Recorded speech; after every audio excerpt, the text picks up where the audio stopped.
Good evening to யோல். இன்னும் ஒரு 2 நிமிஷத்துல கிளாஸ் ஸ்டார்ட் பண்ணுவோம். இணைஞ்சிட்டு இருக்கிறாங்கன்னு நினைக்கிறேன். ஒரு 2 நிமிஷத்துல ஸ்டார்ட் பண்ணுவோம். ஒரு கேள்விகளை பாருங்க. கேள்விகளோட ரீட் பண்ணி பாருங்க. விடைகளை நோட் பண்ணி எடுங்க. சொல்லும்போது ஒரு செக் பண்ணிக்கொள்ளலாம். ஒரு 2 நிமிஷத்துல ஸ்டார்ட் பண்ணுவோமா?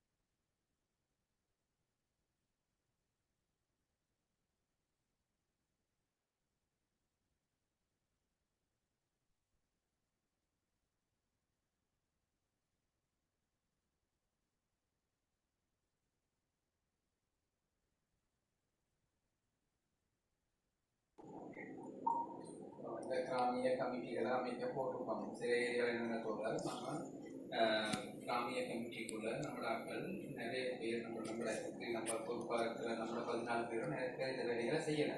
நம்ம கொஞ்சம் பேர் தான் செஞ்சிருக்கோம். அப்போ இப்போ என்ன யோசிச்சிருக்க முடியும்னா ஒவ்வொரு ஜிஎஸ்டி டிவிஷன் ஒரு ஆள்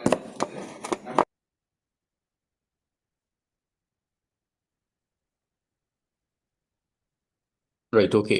நாங்கள் கிளாஸ் ஸ்டார்ட் பண்ணுவோம்.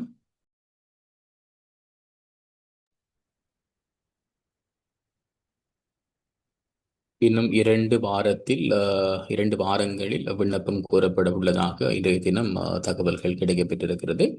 ஸோ மிக மிக விரைவில் நீண்டதொரு இடைவேளைக்கு பிறகு பரந்துபட்ட அடிப்படையில் ஆசிரியர் சபைக்கான விண்ணப்பங்கள் கோரப்பட்டு அது தொடர்பான நியமனங்கள் விரிவாக வழங்கப்பட இருக்கிறது. ஸோ அதுக்காக டிஎல்சி நிறுவனத்தின் ஊடாக கல்வி சார்ந்த பொது அறிவு என்ற அடிப்படையில் இந்த வகுப்புகளை நாங்கள் நடத்திருக்கின்றோம். ஆசிரியர் சேவையை பொறுத்தவரைக்கும் இதுவரைக்கும் நடந்த பரீட்சைகளின் அடிப்படையில் தனியாக கல்வி சார்ந்த பொது அறிவு என்ற அடிப்படையில் தான் அந்த பேப்பர்கள் செட் பண்ணப்படுது. இதில் இறுதியாக நடைபெற்ற ஒரு கிழக்கு மாகாணத்துக்குரிய பரீட்சை ஒன்றில் ஒரு 95% வினாக்கள் கல்வி சார்ந்ததோடு ஒரு 5% வினாக்கள் ஒரு விளையாட்டோடு தொடர்பானது அல்லது சில பிராக்டிக்கலாக பாடசாலையில் படித்த ஒரு மாணவன் பிராக்டிக்கலாக அணுகுவான் என்ற அடிப்படையில் ஒரு சில வினாக்களும் வந்திருந்தது. மற்றும்படி 195%மானவைகள் கல்வி சார்ந்த பொது அறிவு. அதுவும் தேசிய பாடசாலைகளுக்காக நடத்தப்பட்ட போட்டி பரீட்சைகள் 100% கல்வி சார்ந்த பொது அறிவாகத்தான் இருந்தது. இப்போ ஏற்கனவே இதோட முதலாவது கிளாஸ் என்ற வடிவாக கொஞ்சம் விளக்கத்தை சொல்றேன். ஏற்கனவே போட்டி பரீட்சைகள் எழுதுறவங்களுக்கு தெரிஞ்சிருக்கும். போட்டி பரீட்சை என்று சொல்லப்படுவது ஒரு டஃப்பான காம்படிஷன். எழுதுற எல்லாருமே கெட்டிக்காராக்கள். ஏதோ ஒரு அடிப்படையில் அந்த கெட்டிக்காராக்களுக்குள்ள ஒரு போட்டியை வச்சு மிகவும் கெட்டிக்காராக்கள் எடுக்கப்படுறது. அதுல கெட்டித்தனம் மாத்திரம் போதாது, முயற்சி இருக்கணும். தொடர்ச்சியாக நீங்க முயற்சிகளை செய்கிற சந்தர்ப்பத்தில் அந்த முயற்சிகள் ஏதோ ஒரு அடிப்படையில் உங்களுக்குரிய கையில் ஒரு பெறுபராக அது கிடைக்கப்பெறும். ஆசிரியர் சேவையினுடைய கல்வி சார்ந்த பொது அறிவு என்று சொல்லப்படுறது வெறுமனே அண்மை கால விடயங்களை மையப்படுத்தியோ அல்லது தனியாக கல்வி சீர்திருத்தங்களை மையப்படுத்தியோ இருக்க மாட்டாது. இலங்கையினுடைய வரலாற்றை பொறுத்த வரைக்கும் இந்த கல்வித்துறை என்று சொல்லப்படுகிறது அல்லது கல்வி என்று சொல்லப்படுகிறது ஆரம்ப காலத்துல மதங்களோடு சேர்ந்த அடிப்படையில் தான் இருந்திருக்குது. அது விகாரைகளாக இருக்கலாம், ஏனைய மத ஸ்தலங்களாக இருக்கலாம். அந்த மத ரீதியான கல்வி ஊடாகத்தான் அது ஸ்டெப் பை ஸ்டெப்பாக என்ன சொல்றது கட்டம் கட்டமாக அபிவிருத்தி அடைஞ்சிருக்குது. ஸோ அதனால் என்ன நடக்கும் என்று சொன்னால் கேள்விகள் அங்கிருந்து கூட வரலாம். விகாரைகள் பிறகு பிரிவினாக்களாக மாற்றமடைந்த விஷயங்கள், குருகுல கல்வி, அந்த மாதிரியான ஒரு புராதன காலத்திலிருந்து அப்படியான விடயங்கள் ஆரம்பிக்கலாம். மன்னர் காலத்தில் இருக்கிற சில விஷயங்களை கூட அவங்க பரீட்சை கட்டமைப்புல கேட்டிருக்கிறாங்க. இந்த மன்னர் காலம், விகாரை, அதுக்கு பிறகு எங்களினுடைய நாட்டில் அந்நியர்களினுடைய ஆட்சி வந்தது.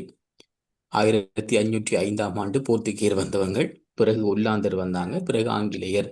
அப்ப இந்த 3 பேரினுடைய ஆட்சி காலத்துல கல்வி சார்ந்த விடயங்கள் எப்படி மாற்றம் அடைஞ்சிருக்குது, என்னென்ன விஷயங்கள் அவங்க இன்ட்ரோடியூஸ் பண்ணிட்டு இருக்கிறாங்க, அந்த காலத்தில் அவங்க இன்ட்ரோடியூஸ் பண்ணின இப்படியான விடயங்கள் இந்த காலத்துல மாற்றம் அடைந்திருக்கிறது அல்லது அதனை அடியொட்டி எப்படி டெவலப் ஆகியிருக்கிறது, அந்த மாதிரியான விஷயம். போர்த்துகேயரை பொறுத்தவரைக்கும் பாரதூரமான கல்வி ரீதியான மாற்றங்கள் செய்தது குறைவு. ஆனாலும் ஒரு சில விடயங்கள் அவங்க அறிமுகம் செய்திருக்கிறாங்க. சில பாடசாலைகள்ல பாடசாலை முறைமைகள்ல அவங்க அறிமுகம் செய்திருக்கிறாங்க. ஸோ அதை பற்றி நாங்க ஒவ்வொரு விடயமாக பார்த்துக் கொள்ளலாம். ஸோ அதுக்கு பிறகு வந்த ஒல்லாந்தரை பொறுத்த வரைக்கும் அவங்க போத்துக்கேரை விட நிறைய விடயங்கள் கல்வித்துறைக்கு செய்திருக்கிறாங்க. இப்போ இன்றைக்கு நாங்கள் ஆசிரியர்களுடைய பான்மை விருத்தியை பற்றி பேசுகிறோம், ஆசிரியர்களுக்கு பயிற்சி அளிக்கணும் என்று சொல்றோம். ஆனால் ஒல்லாந்தர காலத்தில் நோமல் பாடசாலைகள் என்று சொல்லி ஒரு கட்டமைப்பை போட்டு ஆசிரியர்களுக்கான பயிற்சிகளை வழங்கியிருந்தாங்க. கட்டாய கல்வி என்று இன்றைக்கு நாங்கள் பேசுகிறோம். என்ன ஒரு மாணவன் இப்போ நேற்று அல்லது நேற்று முன்தினம் ஜனாதிபதி கூட அந்த கட்டாய கல்வி தொடர்பாக கடுமையாக அமுல்படுத்தப்பட வேண்டும், பிரதேச செயலகம் ரீதியாக அது கடுமையாக அமுல்படுத்தப்பட வேண்டும் அடிப்படையில் கருத்து சொன்னார். அப்ப கட்டாய கல்வி என்று இன்றைக்கு பேசப்படுற விஷயத்தை முதலாக இலங்கையில் அறிமுகம் செய்தார்கள் உள்ளாந்தர். அவங்க அந்த டைம்ல அந்த கல்வி மூலமாக அவங்களுடைய மதத்தை பரப்புகின்ற ஒரு பணியை செய்ததன் காரணமாக கட்டாய கல்வி என்ற அடிப்படையில அவங்க அந்த விடயத்தை செய்துட்டு போனாங்க. அப்போ ஒல்லாந்தர் காலத்தில் உங்களுக்கு அமைக்கப்பட்ட அந்த ஸ்கொலாக்கல் கமிஷனா இருக்கலாம், கட்டாய கல்வி தொடர்பான விஷயமா இருக்கலாம், அவங்களினுடைய பாடசாலை கட்டமைப்பு, அவங்க எப்படியான விடயங்களை செய்தாங்கன்னு தெரியணும். அடுத்து ஆங்கிலேயரை பொறுத்த வரைக்கும் இந்த ஒல்லாந்தரை போத்துக்கீரையும் விட தற்போது இருக்கிற கணிசமான விடயங்கள் ஆங்கிலேயர். இன்றைக்கு நாங்கள் பல்கலைக்கழகத்தை பற்றி பேசுகிறோம், சட்டக்கல்லூரியாக இருக்கலாம், தொழில்நுட்ப கல்லூரிகளாக இருக்கலாம். இந்த மாதிரியான விஷயங்களுக்கெல்லாம் அடிப்படை ஆங்கிலேயர். அவங்கள் தான் தொழில்நுட்ப கல்லூரி, சட்டக்கல்லூரி, பல்கலைக்கழகம் என்கின்ற அந்த கட்டமைப்புகளை உருவாக்கினாங்க. இலங்கையில கல்வி சட்டங்களை முதன்முறை உருவாக்கினார்கள் அவங்க தான். இப்போ ஆங்கிலேயர் காலத்தில் கல்வி சார்ந்து நடந்த விஷயம். பிறகு டொனமூர் அரசியலமைப்பு வந்ததுக்கு பிறகுதான் இலங்கையில முதன்முறையாக கல்வித்துறைக்கு CWW கண்ணங்கர பொறுப்பாக வாரார். அதுக்கு பிறகு இலவச கல்வி வருகிறது. அதுல மத்திய மகா வித்தியாலயம் என்ற ஒரு கன்செப்ட், கந்தீச பாடசாலைகள் என்று சொல்லப்படுற கன்செப்ட், ஸ்காலர்ஷிப் என்று சொல்லப்படுகிற பரீட்சைகள். ஸோ அந்த காலத்துல ஏற்பட்ட மாற்றங்கள், இதுல கண்ணங்கர யுகம் என்ற விஷயங்கள். அதுக்கு பிறகு இலங்கை சுதந்திரம் அடைஞ்சதுக்கு பிறகு யாரு கல்வி அமைச்சராக வந்தாங்க, அதுக்கு பிறகு என்னென்ன திருத்தங்கள், இப்போ 72ஆம் ஆண்டு கல்வியில மிக முக்கியமான ஒரு திருத்தம் கொண்டு வராங்க. 60 அந்த அந்த 60 65 அந்த கால பகுதியில கல்வி திருத்தங்கள், பாடசாலைகள் எல்லாம் பிறகு பொறுப்பெடுக்கிறாங்க. ஸோ அந்த டைம்ல ஏற்பட்ட மாற்றங்கள். பிறகு இலங்கை சுதந்திரம் அடைஞ்சதுக்கு பிறகு என்ன நடந்தது, அதுக்கு பிறகு ஒவ்வொரு விஷயமாக தேசிய கல்வி நிர்வாகம் உருவாக்கப்பட்ட விஷயங்கள், தேசிய கல்வி ஆணைக்குழு, இலங்கை பரீட்சைகள் திணைக்களம் தொடர்பாக, கல்வியியல் கல்லூரிகள் தொடர்பாக, இலங்கையில 17 பல்கலைக்கழகங்கள் தொடர்பாக, பிறகு பார்த்தோம் என்று சொன்னால் ஏனைய நிறுவனங்கள், இந்த NVQ தொடர்பாக 3ஆம் நிலை தொழிற்கல்வி ஆணைக்குழு, கல்வி அமைச்சு தொடர்பான விஷயங்கள், உயர்கல்வி அமைச்சு தொடர் கொஞ்சம் கொஞ்சம் மியூட் பண்ணி வைங்கம்மா. வீட்டில் கதைக்கிறது பிள்ளைங்க கொஞ்சம் மியூட் பண்ணி வைங்க.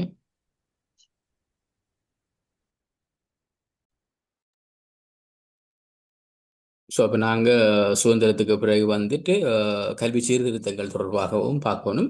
அதுக்கு பிறகு நிறைய கல்வி சீர்திருத்தங்கள், இப்போ இன்றைக்கு நாங்கள் 2026 கிரேட் 1க்கும் கிரேட் 6க்கும் என்று சொல்லப்பட்டது. பிறகு கிரேட் 1க்கு மாத்திரம் வருகிறது, கிரேட் 6க்கு 2027 வரப்போகுது. அப்போ அந்த கல்வி சீர்திருத்தம், அதுக்கு முதல் வந்தது பாடசாலை மட்ட கணிப்பீடாக இருக்கலாம், இந்த தொழில்நுட்ப பாடங்களாக இருக்கலாம், மற்றது தொழில்துறை என்று சொல்லப்படுற பாடங்களாக இருக்கலாம். அதுகள் தொடர்பான விஷயங்கள் என்னென்ன, அண்மையில் உள்ள பாடசாலை, சிறந்த பாடசாலை. இப்போ நாளைக்கு கிரேட் 1 பிள்ளைகளை எடுத்துக்கொள்ள போறாங்க. அப்போ சில நேரங்களில் இந்த கிரேட் 1 பிள்ளைகள் எடுக்கிறதுக்கு ஒரு துணைப்பொருள் இன்ட்ரடியூஸ் பண்ணுவாங்க, அதை பற்றி கேட்பாங்க. இந்த பாடசாலைக்கு மாணவர்களை தெரிவு செய்யறதுக்கு சில கேட்டகரி இருக்குது. அதில் கூடுதலாக அண்மையில் உள்ள பாடசாலை அவங்களுக்கு தான் கூட புள்ளி கிடைக்கும். ஸோ அது அந்த சேக்கலோட தொடர்பான விஷயங்கள். இசுரு பாடசாலை என்று கொண்டு வந்தாங்க, நட்புறவு பாடசாலை என்று கொண்டு வந்தாங்க. ஸோ இப்போ இது ஒரு அரசாங்கம் இருக்கக்குள்ள அந்த அரசாங்கம் கல்வி தொடர்பாக ஏதாவது ப்ராஜெக்டை கொண்டு வந்தால் அதுக்கு சில பெயர்கள் வைப்பாங்க. ஸோ அது பரீட்சைகளை வாரது. பிறகு முக்கியமாக இலங்கையின் கல்வித்துறையில இலவச பாட நூலைப்ப விநியோகம் செய்யப்பட்டது. இந்த விடயங்கள் இலவச சீருடை, அதே மாதிரி மகாபோல் என்று சொல்லப்படுகின்ற விஷயம், இதுகள் எல்லாம் இப்ப இன்ட்ரோடியூஸ் பண்ணப்பட்டது கல்வித்துறையில் அண்மை காலத்தில் வந்த மாற்றம். பிறகு நாங்கள் சர்வதேச ரீதியாக இப்ப யூனிசெஃபை பற்றி பார்க்கணும். ஏன் கல்வி கலாச்சாரத்தோட தொடர்பான ஒரு அமைப்பு, யுனெஸ்கோவுக்கான கல்வி ஆணைக்குழு என்று சொல்லி இலங்கையில் இருக்குது. யுனெஸ்கோவினுடைய தலைமையகம் பிரான்ஸ் இருக்குது, அதை பற்றிய விஷயம். யுனெஸ்கோ எப்போ ஆரம்பிக்கப்பட்ட, ஸோ அந்த மாதிரியான விஷயம் யூனிசெஃப். இதை தவிர சர்வதேச கல்வி தொடர்பான பல பிரகடனங்கள் இருக்குது. சலமென்கா பிரகடனமாக இருக்கலாம், அனைவருக்கும் கல்வி என்று சொல்லப்படுகிற பிரகடனம், சர்வதேச மனித உரிமைகள் தொடர்பான பிரகடனம், இப்படி சர்வதேச விடயங்கள். இது தவிர ஆசிரியர் தினம், கல்வி எழுத்தறிவு தினம். இதை தவிர பாடசாலைகள்ல சில விடயங்கள் வரும். அதாவது இப்ப நீங்க பாத்தீங்கன்னு சொன்னால் பாடசாலை போசாக்கு வாரம் என்று வரும். பிறகு நூலகங்கள் தொடர்பாக அந்த வாசிப்பு மாதம் வரும். ஆசிரியர் தினம் வரும். ஸோ அந்த விடயங்கள், ஆசிரியர் தினம் என்றால் அது சர்வதேச ரீதியில் இப்போ கொண்டாடப்படுது, இலங்கையில் இப்போ கொண்டாடப்படுது. ஆசிரியர் தினம் கொண்டு வரதுக்கு ஐக்கிய நாடுகள் சபையில முக்கிய 2 நிறுவனம் உண்டு. தொழிலாளர் ஆணை அந்த ILO, ஐக்கிய நாடுகள் சபையினுடைய ILO, இன்டர்நேஷனல் லேபர் ஆர்கனைசேஷன், சர்வதேச தொழிலாளர் ஸ்தாபனம், அதே மாதிரி யுனெஸ்கோ. அப்ப இவங்கட விடயங்கள் பார்க்கணும். பிறகு கரண்ட்லியாக யாரு கல்வி அமைச்சரா இருக்கிறார், யாரு உயர்கல்வி அமைச்சரா, இப்ப எல்லாருமே உண்டுதான்.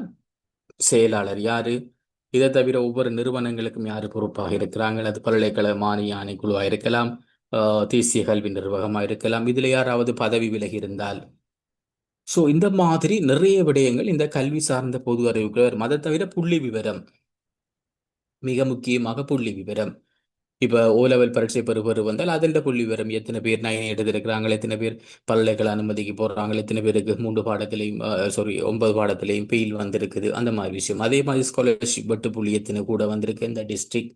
பிறகு A-level பல்கலைக்கழகத்துக்கு எத்தனை பேர் போறாங்க, எத்தனை பேர் 3 எடுத்திருக்கிறாங்க, அந்த அந்த விஷயம். இலங்கையில் எத்தனை பாடசாலை இருக்குது, எத்தனை கல்வி வலயங்கள் இருக்குது, அப்படி. பிறகு இதை தவிர நீங்க பாத்தீங்கன்னு சொன்னால் இளைஞருடைய ஒட்டுமொத்தமாக பாடசாலைகள் கூடிய வலய கல்வி எல்லாம் இருக்கலாம், அல்லது வேறு வேறு தரவுகள், அதை பற்றி பார்க்கணும். மற்றது கண்டிப்பாக மத்திய வங்கியினுடைய ஆண்டறிக்கை, அதுல கல்விக்கு எவ்வளவு வீதம் ஒதுக்கீடு செய்யப்படுறாங்க, வரவு செலவு திட்டத்தில் எவ்வளவு வீதம் ஒதுக்கீடு செய்யப்படுகிறது, இப்படி.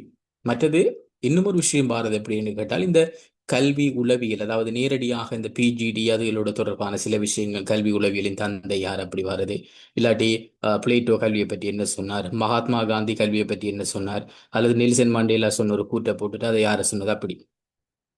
இதை தவிர மாகாணத்துக்கு, இப்ப ஒருவேளை கிழக்கு மாகாணம், வட மாகாணம், ஊவா மாகாணம் என்று பிரிச்சு பிரிச்சு கோல் பண்ணக்குள்ள அந்த மாகாணத்துக்குரிய பரீட்சை எழுதுறாக்கள் அந்த மாகாணம் தொடர்பாக பார்க்கணும். கிழக்கு மாகாணத்தில் ஆளுநர் யாரு, கல்வி அமைச்சருடைய செயலாளர் யார் இருக்கிறாங்க, கிழக்கு மாகாணத்தில் என்ன பல்கலைக்கழகம் இருக்குது, கிழக்கு மாகாணத்தில் கல்வி சார்ந்த விஷயம் இது பிரபலமாக இருக்குது, அப்படி விஷயங்கள். கல்வி சார்ந்த பல நிறுவனங்கள் 100ஆண்டு விழாவை கொண்டாடுகிற பொழுது, 50வது ஆண்டு நிறைவை கொண்டாடுகிற பொழுது, 75வது ஆண்டு நிறைவை கொண்டாடுகிற பொழுது அதுகளும் பரீட்சையில வரும். ஸோ இதுல சில விடயங்கள் தவறுதலாக சொல்ல மிஸ் பண்ணப்பட்டிருக்கும். ஸோ அதுகளை நாங்க 1 by 1ஆக கேள்வியில பார்த்துக்கொள்ளலாம். ஸோ இதுல ஏதாவது குழப்பங்கள் இருந்தாலும் கேட்கலாம், இல்லாட்டி நாங்க நேரடியாக கேள்விகளுக்கு போவோம்.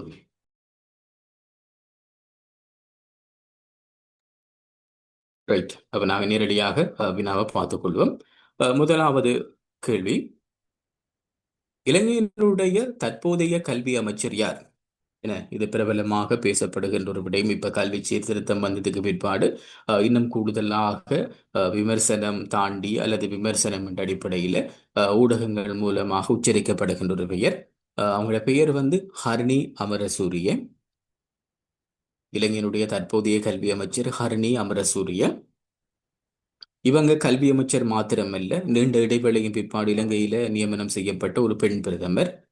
உயர்கல்வி, கல்வி, தொழிற்கல்வி 3 விதமான அமைச்சுக்கள் இவங்களோட பொறுப்பில் இருக்குது. கல்வி இருக்குது, உயர்கல்வி இருக்குது, தொழிற்கல்வி இருக்கின்றது. கல்வி என்றால் பாடசாலை கல்வி, உயர்கல்வி என்றது பல்கலைக்கழகம் சார்ந்தது. தொழிற்கல்வி என்று சொல்லப்படுறது இப்ப தொழில்நுட்ப கல்லூரிகள், அது சார்ந்த இந்த HND பட்டங்கள் அப்படியான வழங்குகிற நிறுவனங்கள். ஸோ விட வந்து முதலாவது ஹரிணி அமரசூரிய. 2வது மதுர செனவிரத்தன் என்று சொல்லப்படுறவர் கல்வி அமைச்சினுடைய பிரதி அமைச்சர். கல்வி பிரதி அமைச்சகன் மதுர செனவிரத்தன், அதாவது நாங்க டெபூட்டி மினிஸ்டர் என்று சொல்லுவோம்.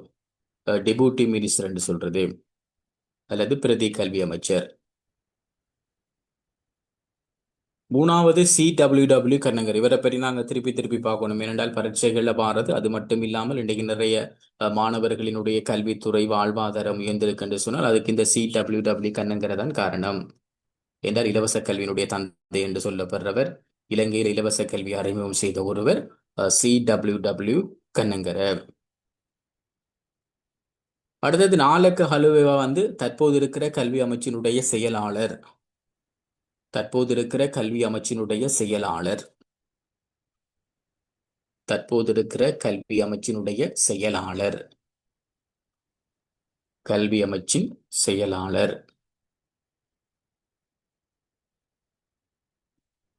Right, okay. இரண்டாவது, தேசிய பரீட்சை ஒன்றின் வினாத்தாள்கள் வெளியானமை தொடர்பான சர்ச்சைகளின் மூலம் அடிப்படை உரிமைகள் மீறப்பட்டது என உயர்நீதிமன்றம் தீர்ப்பளித்தது. அது எந்த பரீட்சை என்றால் புலமை பரிசில் பரீட்சை.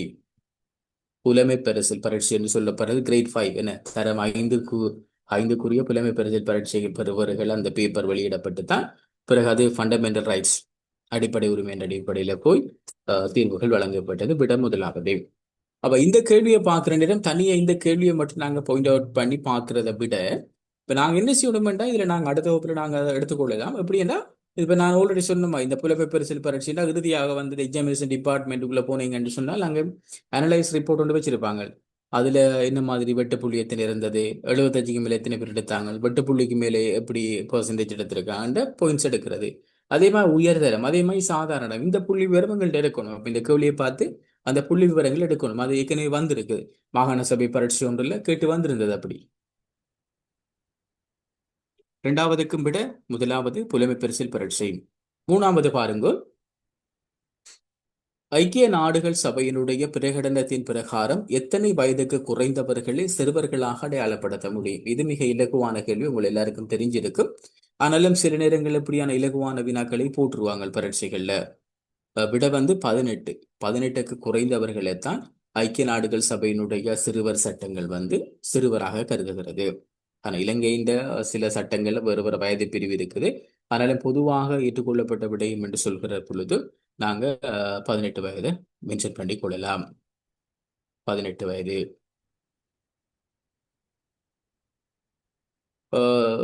மற்றது இப்ப நாங்க இந்த ஐக்கிய நாடுகள் சபையினுடைய சிறுவர் சமவாயம் தொடர்பாக எங்களுக்கு தெரிஞ்சிருக்கணும். ஏனென்றால் அது சிறுவர்களோடு தொடர்பானது. சிறுவர்கள் என்று சொல்ல சரி, சிறுவர்கள் கொஞ்சம் மீட் பண்ணி வைங்கம்மா, மீட் பண்ணி வைங்க. அப்ப சிறுவர்களோடு தொடர்பான விஷயங்கள் 1989ஆம் ஆண்டு தான் சிறுவர் சமவாயம் உருவாக்கப்பட்டது. ஐக்கிய நாடுகளினுடைய சிறுவர் சமவாயம் சிறுவர்களினுடைய உரிமைகள், பொறுப்புகள், கடமைகள் பற்றி சொல்கின்ற விஷயம் 1989ஆம் ஆண்டு உருவாக்கப்பட்டது.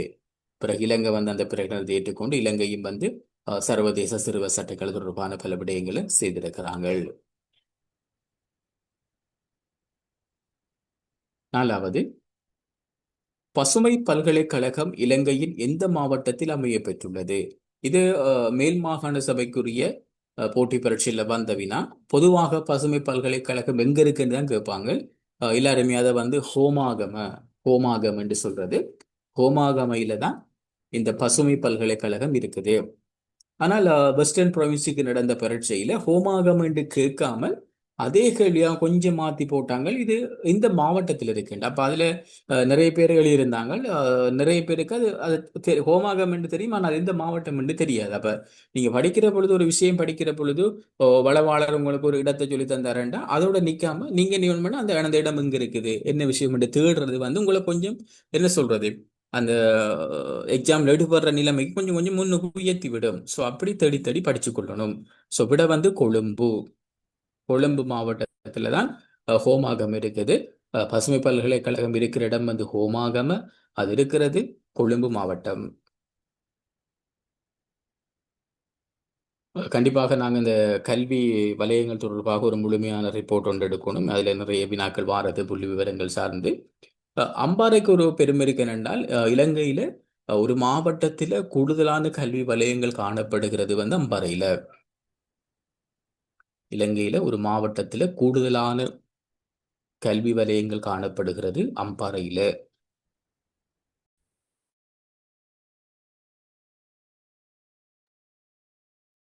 அம்பாறையில தான் கூடுதலான கல்வி வலயம், 7 கல்வி வலயம் காணப்படுகிறது.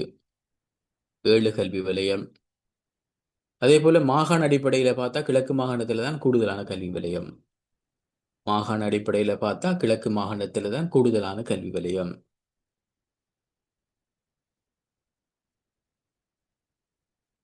கிளிநொச்சியை பொறுத்த வரைக்கும் இறுதியாக உருவாக்கப்பட்ட ஒரு மாவட்டம். அது ஏனைய பரீட்சைகள் அப்படி வாரது. ஆனால் கல்வி சார்ந்த பரீட்சையில சில வேளை இறுதியாக ஒரு கல்வி வலயம், 100வது கல்வி வலயம், இலங்கையில 100 கல்வி வலயங்கள் இருக்குது. அதுல 100வது கல்வி வலயம் வந்து கிளிநொச்சி மாவட்டத்தில் தான் உருவாக்கப்பட்டது. கிளிநொச்சி வடக்கு, கிளிநொச்சி தெற்கு, அங்க 2 கல்வி வலயம் இருக்குது. 2 தான் அங்க இருக்குது. 4வது குருநாகல். குருநாகலை பொறுத்த வரைக்கும் அதுக்கு நிறைய போட்டி பரீட்சையில் வரக்கூடியது வந்திருக்குது. அப்படி என்றால் அதிகமான பிரதேச செயலக பிரிவுகளை கொண்ட ஒரு மாவட்டம், அதிகமான கிராம அலுவலர் பிரிவுகளை கொண்ட ஒரு மாவட்டம், அதிகமான அரச பாடசாலைகள் இருக்கிற ஒரு மாவட்டம் இந்த குருநாகல் மாவட்டம். குருநாகல் மாவட்டம். அதிகமான அரச பாடசாலைகள் காணப்படுகிற மாகாணம் எதென்று கேட்டால் அதுக்கு நாங்க வந்து கிழக்கு கிழக்கு மாகாணம் இல்ல, மத்திய மாகாணம் என்று சொல்லுவோம்.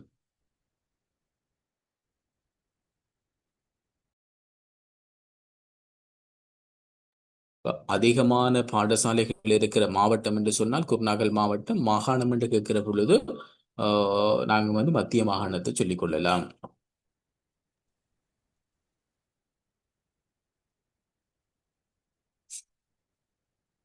ரைட். 5வது, முன்னாள் அமைச்சர் லலித் அத்துலத்முதலி அவர்களால் பல்கலைக்கழக மாணவர்களினுடைய நலன் கருதி அறிமுகப்படுத்தப்பட்ட புலமை பரிசில் திட்டம். அப்ப இன்றைக்கு வந்து பல்கலைக்கழக மாணவர்களை பொறுத்த வரைக்கும் மிக முக்கியமான ஒரு வரப்பிரசாதம் என்ன. இப்ப நிறைய மாணவர்கள், கஷ்டமான மாணவர்கள் பல்கலைக்கழகத்துல படிக்கிறாங்க. இப்ப வந்து அதுல அப்டேட் எல்லாம் வந்திருக்குது, அமௌண்ட் எல்லாம் கூட்டப்பட்டிருக்கிறது. ஸோ இவர் வந்து உயர்கல்வி அமைச்சராக இருக்கிற பொழுதுதான் இந்த வாய்ப்பை வந்து மாணவர்களுக்கு ஏற்படுத்தி கொடுத்தவர். விட வந்து அந்த திட்டம் வந்து மகா போல, அது தெரியும் என்ன, எல்லாருமே பல்கலைக்கழகத்திலிருந்து பட்டம் பெற்று வந்திருப்பதன் காரணமாக இது உங்களுக்கு என்ன ஒரு மகிழ்ச்சிகரமான ஒரு பெயர். பல்கலைக்கழகத்தில் நீங்க உச்சரிக்கிற ஒரு பெயர் மகா போல. இப்போ மகாபோலையை பொறுத்த வரைக்கும் 1981ஆம் ஆண்டு அதுக்குரிய மகாபோல நிதியம் உருவாக்கப்பட்டது. 1981ஆம் ஆண்டு மகாபோல நிதியம் உருவாக்கப்பட்டது. இப்ப நாங்க இது ஒரு வரலாறு என்ன. இப்ப 1981 மகாபோல வந்தது ஒரு வரலாறு, ஆறு உருவாக்கினான்றது ஒரு வரலாறு, இதெல்லாம் மாறாது, இதெல்லாம் ஃபிக்ஸ்டா இருக்க போறது. அப்ப இந்த வரலாற்று கேள்வி அப்படியே வச்சுக்கொண்டு சில வேளை அப்டேட் கேள்விகளை போகலாம். அப்டேட் கேள்வின்னு சொல்ற நேரம் என்ன, இப்ப அண்மையில இப்ப இந்த முறை ஜனவரில இருந்து கூட்டியிருப்பாங்க. இப்ப வரவு செலவு திட்டம் சமர்ப்பிக்கப்படுகிற பொழுது அந்த வரவு செலவு திட்டம் சொல்லப்பட்டது பல்கலைக்கழக மாணவர்களினுடைய மகாபோல வந்து 10,000ஆக கூட்டப்படுதுண்டு. பல்கலைக்கழகங்கள்ற மாணவர்களினுடைய மகாபல 10,000ஆக கூட்டப்படுது. அப்ப சில வேளை தற்போது வழங்கப்படுகின்ற மகாபல கொடுப்பன வந்து கேட்கலாம், விட வந்து 10,000. ஸோ அப்ப நீங்க ஒரு கேள்வியை வச்சுக்கொண்டு நீங்க சில கேள்விகள் உருவாக்கணும். உருவாக்கி உருவாக்கி தேடுகிற பொழுதுதான் அது உங்களுக்கு ஒரு அந்த ஜெனரல் நாலேஜ்ல கை கொடுக்கும். ஏன்னா ஜெனரல் நாலேஜ்ன்றது ஒரு ஃபிக்ஸ்டாக ஒரு தியரிக்குள்ள சிலபஸுக்குள்ள வராது. அது வேற வேற பேப்பர்களை பார்த்து பார்த்து நாங்களும் அதை எடுத்துக்கொள்றது.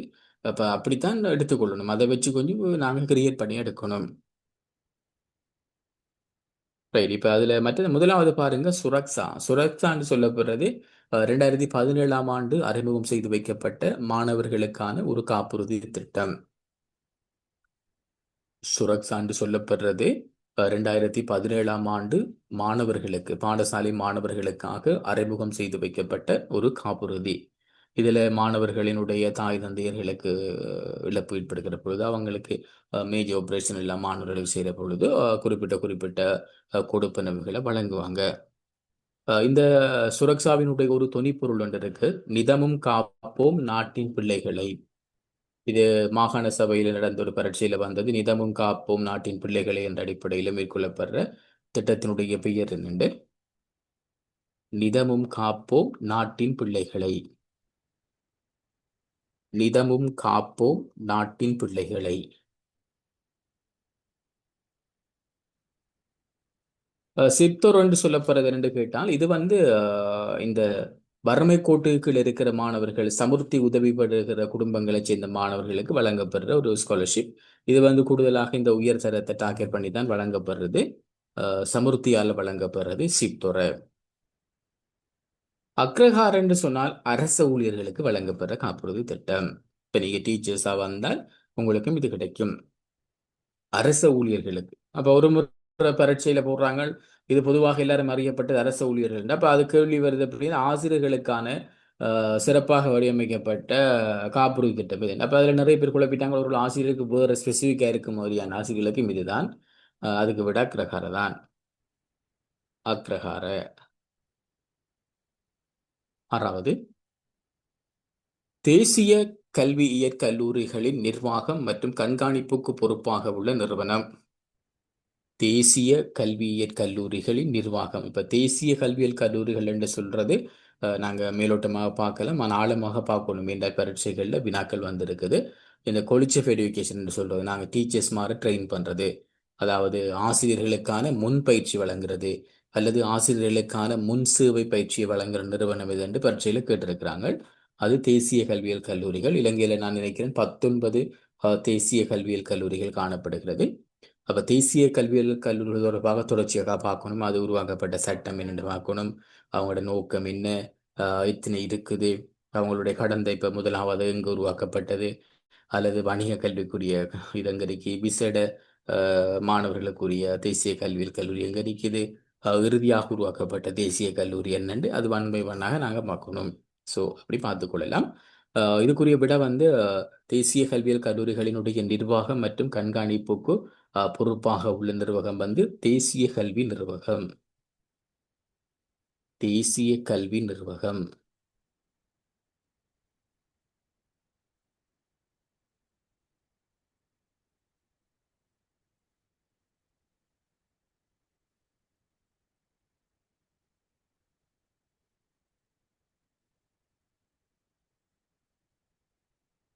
ஸோ இப்போ இதில் பாருங்க, தேசிய கல்வி ஆணைக்குழு முழுமையாக படிக்கணும். நான் நார்மலாக சொல்லிட்டு போகிறேன். ஏன்னா தேசிய கல்வி ஆணைக்குழு தொடர்பாக நிறைய வினாக்கள், இப்போ இப்படியான வினாக்கள் எப்படி போடுவாங்க என்றால், தேசிய கல்வி ஆணைக்குழுவுடன் தொடர்பில்லாத விடயம் அல்லது தேசிய கல்வி ஆணைக்குழுவின் பணிகளில் உள்ளடங்காதது, அப்படி இல்லாட்டி தேசிய கல்வி ஆணைக்குழுவின் பணிகளுள் முக்கியமாக கொள்ளக்கூடியது எதுன்னு 4 விட அப்படி ஏதாவது கேள்விகளை போடுவாங்க.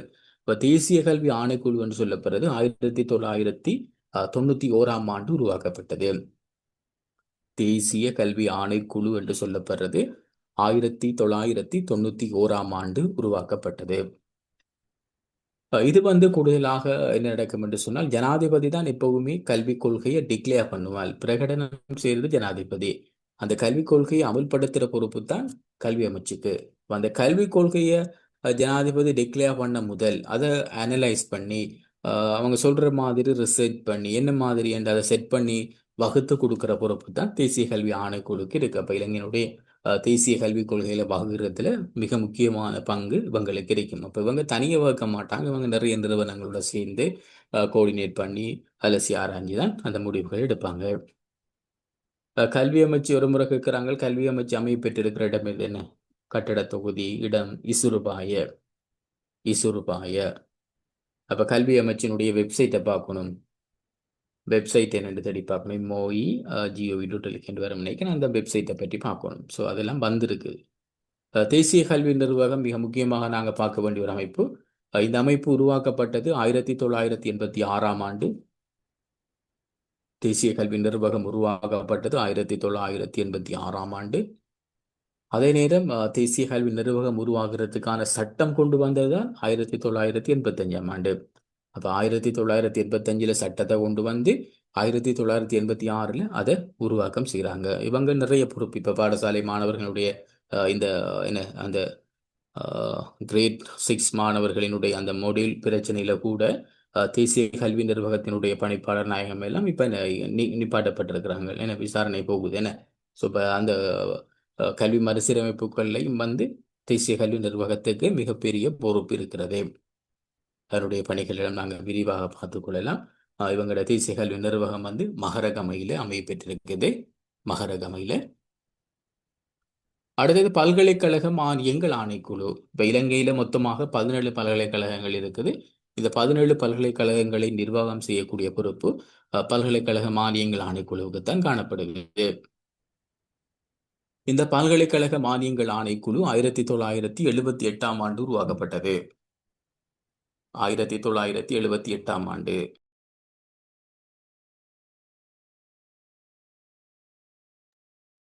ஆயிரத்தி 1978ஆம் ஆண்டு.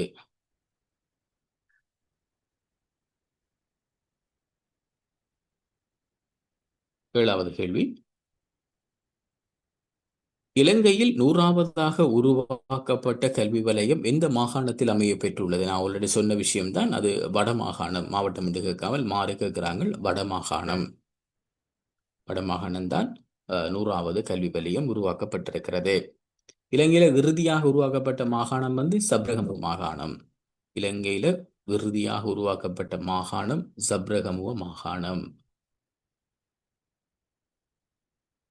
8வது, ஆசிரியர்கள் அதிபர்களை கௌரவிக்கும் வகையில் கல்வி அமைச்சினால் வழங்கப்படுகிற விருது. அது கேள்விப்பட்டிருப்பீங்க. கூடுதலாக ஊடகங்கள்ல வார ஒரு விஷயம். குரு பிரதீபா பிரபா. குரு பிரதீபா பிரபா. 3 பேர் மாதிரி இருக்குது என்ன? குரு பிரதீபா பிரபா. இது வந்து ஆசிரியர்கள் அதிபர்களுக்கும் அவங்களுடைய கல்வி சேவைக்கும் இது வழங்கப்படுறது. ஆசிரியர் அதிபர்களுக்கு வழங்கப்படுகிற ஒரு விருது. இலங்கை அரசாங்கத்தால் வழங்கப்படுறது. குரு பிரதீபா பிரபா.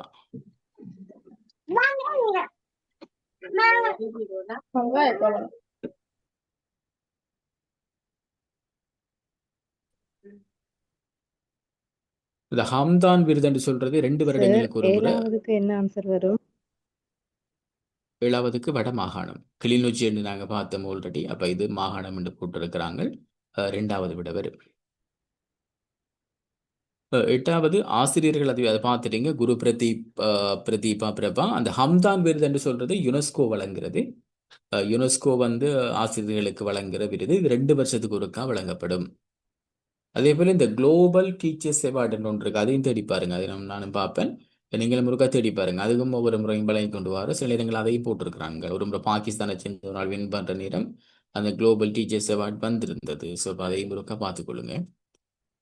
புக்கர் என்று சொல்லப்படுறது இலக்கியத்துறைக்கு வழங்கப்படுறது. இலக்கியத்துறைக்கு வழங்கப்படுற பிரித்தானியாவால் வழங்கப்படுற ஒரு விருது புக்கர் விருது.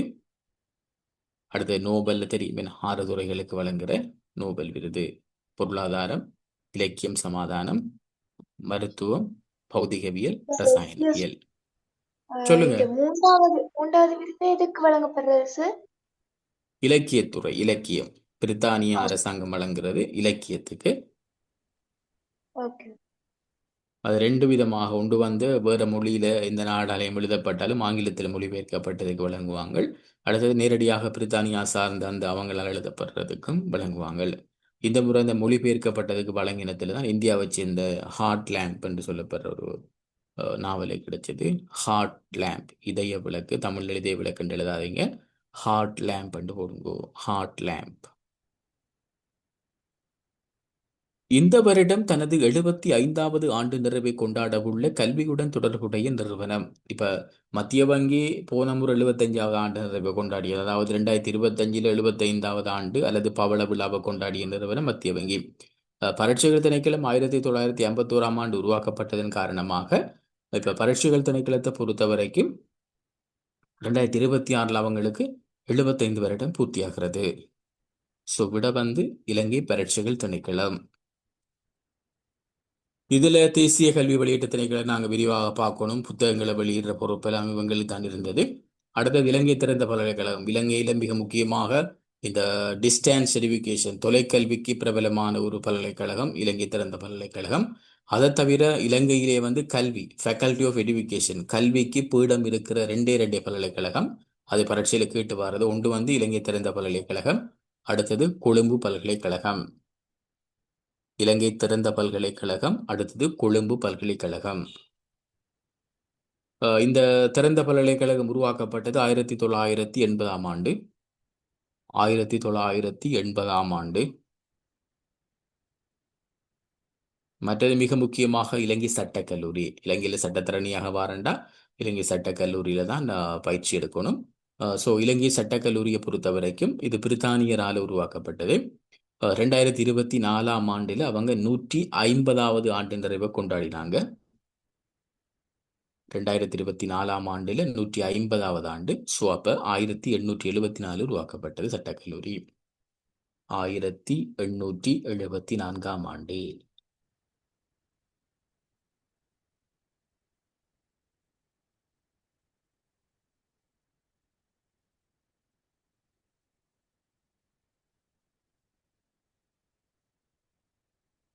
பத்தாவது 13 வருட கால உத்தரவாதம் அளிக்கப்பட்ட கல்வி வேலை திட்டம் முதலில் எப்போது ஆரம்பிக்கப்பட்டது? இந்த 13 வருட உத்தரவாதம் அளிக்கப்பட்ட கல்வி திட்டம் என்னென்றால், இப்போ உங்களோட பாடசாலைகளில் பார்த்தீங்கன்னு சொன்னால் இந்த ஏ லெவலில் வந்து என்ன விஞ்ஞான பிரிவு, மேத்ஸ் இருக்கிறது, ஆர்ட்ஸ் இருக்கிறது, காமர்ஸ் இருக்கிறது, அப்படி ஒரு தொழில்துறை என்று ஒன்று இருக்கும். அதாவது இது வந்து இந்த இடெக் பிடெக் உரியதில்லை, தொழில்துறை. இவங்க அப்படின்னா இந்த ஏ லெவலில் சில நேரங்கள் அவங்களுக்கு முழுமையாக ஏ லெவல் படிக்கிறதுக்குரிய பெறுபர்கள் போதாமையாக இருக்கலாம். அல்லது மெட்ஸை வந்து கணித பாடத்தை வந்து அடுத்த முறை எடுத்து தரேன்னு சொல்லி அப்படி ஓ லெவல் கணிதத்தை அடுத்த முறை எடுத்து தரேன்னு எல்லாம் படிப்பாங்க. பிறகு வந்து அந்த பாடம் கிடைக்காட்டி அவங்க பாடசாலையை விட்டு விலகிடுவாங்க. ஸோ அதை தடுக்கிறதுக்காக பாடசாலையை விட்டு விலகிறத குறைக்கிறதுக்காக தடுக்கிறதுக்காகத்தான் இந்த 13 வருட உத்தரவாதம் அளிக்கப்பட்ட வேலை திட்டம் வந்து ஏ லெவலில் தொழில் துறை பிரிவு. அவங்களுக்கு NBQ4 அவங்க ட்ரைனிங் எல்லாம் முடிச்சாங்கன்னு சொன்னால் அவங்களுக்கு NBQ4 மட்டம் கிடைக்கும். அதில் அவங்க ஸ்பெசிஃபிக்காக 26 பாடம் என்னும் இருக்கு, அதில் சாய்ஸ் பண்ணலாம் அவங்க. அது எங்களை ஸ்கில் டெவலப்மெண்ட், இப்போ உதாரணமாக பிளம்பிங்காக இருக்கலாம் அல்லது அப்படியான விடயங்கள், அந்த ஸ்கில் சார்ந்த விஷயமாகத்தான் அது இருக்கும். ஸோ அதைத்தான் சொல்றது 13 வருட உத்தரவாதம் அளிக்கப்பட்ட வேலை திட்டம். அப்போ அந்த மாணவன் வந்து ஓ லெவல் ஃபெயிலாக இருந்தாலும், சாரி அந்த மெட்ஸ் கிடைக்காம இருந்தாலும், அவர் வேற இதுகளை படித்து NBQ4க்கு போய் அப்புறம் அதில் இருந்தவர் டெவலப் ஆகிட்டு போகலாம். 2017 2013ஆம் ஆண்டு மேலவல் ஒரு புதிய பிரிவு கொண்டு வந்தாங்க. அதுதான் டெக்னாலஜி, தொழில்நுட்ப பிரிவு. அப்ப தொழில்துறைன்றது வேற, தொழில்நுட்ப பிரிவுன்றது வேற. தொழில்நுட்ப பிரிவு தான் இந்த இடெக் பிடெக் என்று சொல்றது. இடெக் பிடெக் என்றுதான் தொழில்நுட்ப பிரிவு. 1994 மிக முக்கியமாக நாங்கள் சொல்ல வேண்டிய விஷயம், ஆசிரியர் சேவை உருவாக்கப்பட்டது.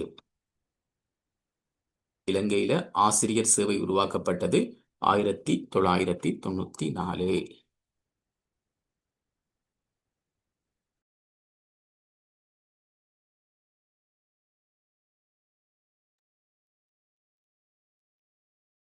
பதினொன்று, முன்பள்ளி கல்விக் கொள்கை வகுப்புகளின் போது கல்வி அமைச்சுடன் இணைந்து செயற்படுகின்ற மற்றொரு அமைச்சு. இப்ப கல்வி அமைச்சுன்றது அவங்க இலங்கையில கல்வித்துறை தொடர்பான விடயங்களை கையாளுவதன் காரணமாக கல்வி அமைச்சு தொடர்படும். ஆனால் முன்பள்ளி என்று சொல்லப்படுகிற பொழுது அது கல்வியாக இருந்தாலும் அந்த முன்பள்ளியில் இருக்கிறார்கள் சிறுவர்கள், சிறார்கள். அப்ப அதன் காரணமாக என்ன நடக்கும் என்றால், சிறுவரோடு தொடர்பான அமைச்சு இலங்கையை பொறுத்தவரைக்கும் சிறுவர் அமைச்சு தனியாக இல்லை. இலங்கையில மகளிர் மற்றும் சிறுவர் விவகார அமைச்சு தான் இருக்குது. ஸோ இப்போ விட வந்து சிறுவர் அபிவிருத்தி மற்றும் மகளிர் விவகார அமைச்சு, சிறுவர் அபிவிருத்தி மற்றும் மகளிர் விவகார அமைச்சு.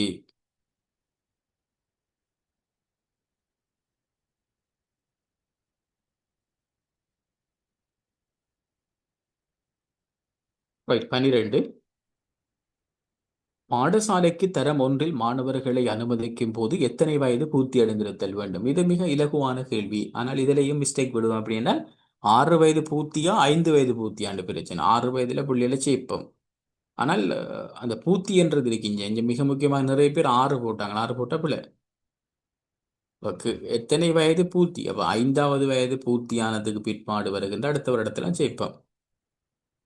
6 வயது பூர்த்தி ஆகும்போது அந்த பிள்ளைகள் வந்து ஸ்கூல்ல இருக்கும். அப்ப அதான் சில வேளை பார்த்தீங்கன்னா ஜனவரி மாதம் பிறந்த பிள்ளைகள் வந்து இன்னொரு பேச்சோட சேர்ந்து படிக்கும். என்றால் ஸ்கூல் வந்து ஜனவரி 2 தொடங்குறபடியா அந்த ஜனவரி மாதத்துல அந்த பிள்ளைகளுக்கு 5 வயது முடிஞ்சிடும். அதை டார்கெட் பண்ணி தான் அந்த ஜனவரியில பிறந்த பிள்ளைகளுக்கு வந்து ஒரு வருடம் முந்தி படிக்கிறதுக்கான வாய்ப்பு கிடைக்கிறது. ஸோ விட வந்து 5 வயது பூர்த்தியாக இருக்கணும். ஆனால் முதல் ஒரு கல்வி சீர்திருத்தம் இருந்தது 6 வயது பூர்த்தியானாக்கள். அது இப்போ கனகாலத்துக்கு முதல் ஆரம்ப காலத்தில் 6 வயது பூர்த்தியானாக்களை தான் ஸ்கூலுக்கு எடுத்திருக்காங்க முதல். பிறகு கொண்டு வந்த கல்வி சீர்திருத்தங்கள் அதை மாற்றி 5 வயது ஆக்கினவங்க. தொழில்துறை பாடப்பிரிவில் கற்கும் மாணவர்களின் 6 மாத சேவை நிலைய பயிற்சியின் பின்னர் அவர்களுக்கு வழங்கப்படுகின்ற சான்றிதழின் NBQ மட்டம் யாது? இது நாங்கள் பார்த்தது NBQ மட்டம் 4. 3வது விடையா? NBQ மட்டம் 4. NBQ மட்டம் 4. NBQ தொடர்பாக சில விஷயங்களை பார்த்து கொள்ளணும். என்றால் NBQ தொடர்பாக எல்லாம் வினாக்கள் வந்திருக்குது. NBQ எல்லாம் கேட்டு கேள்விகள் கேட்டிருக்கிறாங்க. ஸோ NBQ தொடர்பான விஷயங்களையும் பார்த்து கொள்ளுங்க, தேவைப்படும்.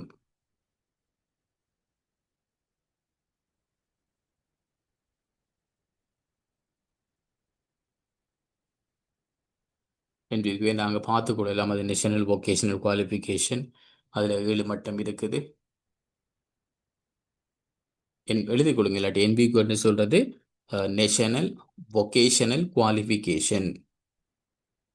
என்பிக்யூ அது ஷார்ட் ஃபார்ம் தான். என்பிக்யூ சட்டில் போட்டுக்கிறேன். நேஷனல் வொகேஷனல் குவாலிஃபிகேஷன், ஷோர்ட்டா என்பிக்யூன்றது.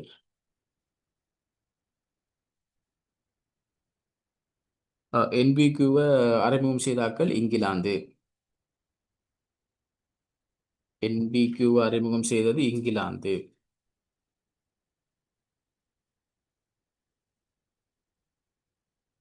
இங்கிலாந்து. என்பிக்யூவில் மொத்தமாக 8 மட்டங்கள் இருக்குது. சாரி, 7 மட்டங்கள் இருக்குது. இது வரைக்கும் 7 மட்டங்கள் இருக்குது. 7 மட்டங்கள். அதில் 7வது தான் பட்டப்படிப்பு, டிகிரி. 7வது டிகிரி பட்டப்படிப்பு. 7வது டிகிரி பட்டப்படிப்பு. 6வது ஹையர் நேஷனல் டிப்ளோமா, உயர் தேசிய டிப்ளோமான்னு சொல்றது. 6வது ஹையர் நேஷனல் டிப்ளோமா. 5வது தேசிய டிப்ளோமா, நேஷனல் டிப்ளோமா. 4வது ஏ லெவல். 4வது ஏ லெவல். 3வது ஓ லெவல். 3வது ஓ லெவல். இலங்கையை பொறுத்த வரைக்கும் என்பிக்யூ அறிமுகம் செய்யப்பட்டது 2004ஆம் ஆண்டுல.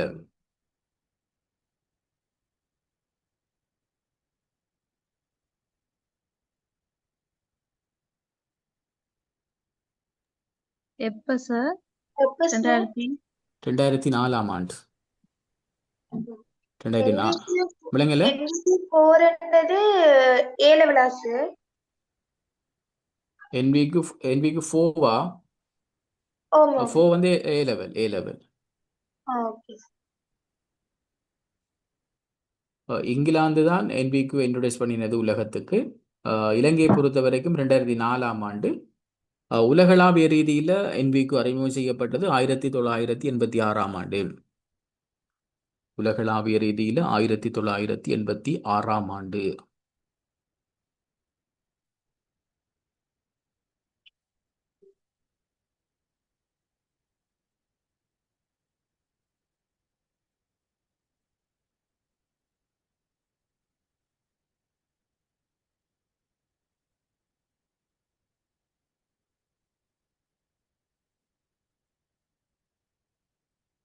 இப்போ என்பிக்கு தொடர்பாக பரீட்சைகளை வாரது கூடுதலாக இந்த இலங்கையில் என்பிக்கு வந்து பட்டம் வந்து எத்தனை மட்டம் கேட்பாங்க, டிகிரி வந்து. ஸோ அந்த கேள்வி வந்திருக்குது. ஸோ அப்படியான விஷயங்களை பார்த்துக்கொள்ளுங்க. இலங்கையை பொறுத்த வரைக்கும் இந்த 3ஆம் நிலை தொழிற்கல்வி ஆணைக்குழு, 3ஆம் நிலை தொழிற்கல்வி ஆணைக்குழு அவங்க தான் இதுக்கு பொறுப்பாக இருக்கிறாங்க. 3ஆம் நிலை தொழிற்கல்வி ஆணைக்குழு.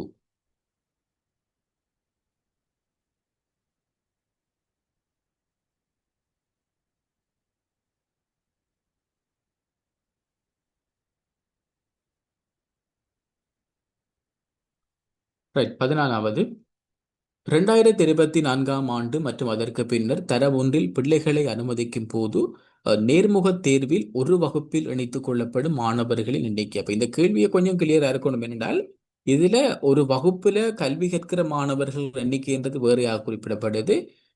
நேர்முக தேர்வில் எடுக்கிற குறைந்தபட்ச ஆள் என்று வேறையாக குறிப்பிடப்படுது. அப்ப ரெண்டுமே வித்தியாசம். அப்ப இங்க கேட்கிறாங்க என்னென்றால் நேர்முக தேர்வில் எடுக்கிறார்கள். நேர்முக தேர்வில் எடுக்கிறது 35 பேர். 35. 2வது விடை 35 பேர். ஒரு வகுப்புல 40 பேர் இருக்கலாம். ஆனா இன்டர்வியூல வந்து 35 பேர் எடுப்பாங்க. மற்ற 5 வந்து ரிசர்வ்ல வைப்பாங்க. அது வந்து பாதுகாப்பு படை, அதுல பணியாற்றுறவங்களோட குழந்தைகளை சேர்க்கணும்ன்றதுக்காக ஒரு 5 வச்சு கொள்வாங்க. அப்படி இருந்தால் சேர்த்துக் கொள்ளலாம். அப்ப அந்த 5 சேர்த்தா இதுல 35, மொத்தமாக 40 வரும். அதை தாண்டும் போது அது அடுத்த வகுப்பு பிரிக்கப்படும். ஸோ விட வந்து 35. ஆனால் ஒரு வகுப்பில் இருக்கிற வழியாக 40 மாறி வரும். ஸோ அந்த கேள்விக்கு ஏற்ற மாதிரி நீங்க அதில் ஆன்சரை கொடுக்கணும். 15 தேசிய கல்வி நிர்வாகம் எந்த சட்டத்தின் கீழ் ஸ்தாபிக்கப்பட்டது? இப்ப தேசிய கல்வி நிர்வாகத்தை நாங்க பார்த்தோம்னு சொன்னால் ஆல்ரெடி நான் சொல்லிட்டேன். 85ஆம் ஆண்டு தான் அதில் சட்டம் கொண்டு வரப்பட்டாலும் 86ஆம் ஆண்டு தான் தேசிய கல்வி நிர்வாகம் உருவாக்கப்பட்டதுன்னு சொல்லிட்டு, அப்ப சட்டத்தை பார்த்தீங்கன்னு சொன்னால் முதலாவது சட்டம் 1985ஆம் ஆண்டினுடைய 28ஆம் இலக்க தேசிய கல்வி நிர்வாக சட்டம். விட முதலாவதா 1985ஆம் ஆண்டின் 28ஆம் இலக்க தேசிய கல்வி நிர்வாக சட்டம். இந்த இரண்டாவது பார்த்தீங்க என்றால் 1939ஆம் ஆண்டினுடைய 31ஆம் இலக்க கல்வி கட்டளை சட்டம் என்றது இலங்கையில தற்போது இருக்கிற கல்வி சட்டம். பழைய சட்டம் தான் நாங்கள் வச்சிருக்கோம். சில சில அப்டேட்டுகள் வந்தாலும் ஒட்டுமொத்தமாக சட்டம் மாற்றப்படையில. இப்ப இருக்கிற சட்டம் 1939ஆம் ஆண்டினுடைய 31ஆம் இலக்க கல்வி கட்டளை சட்டம்.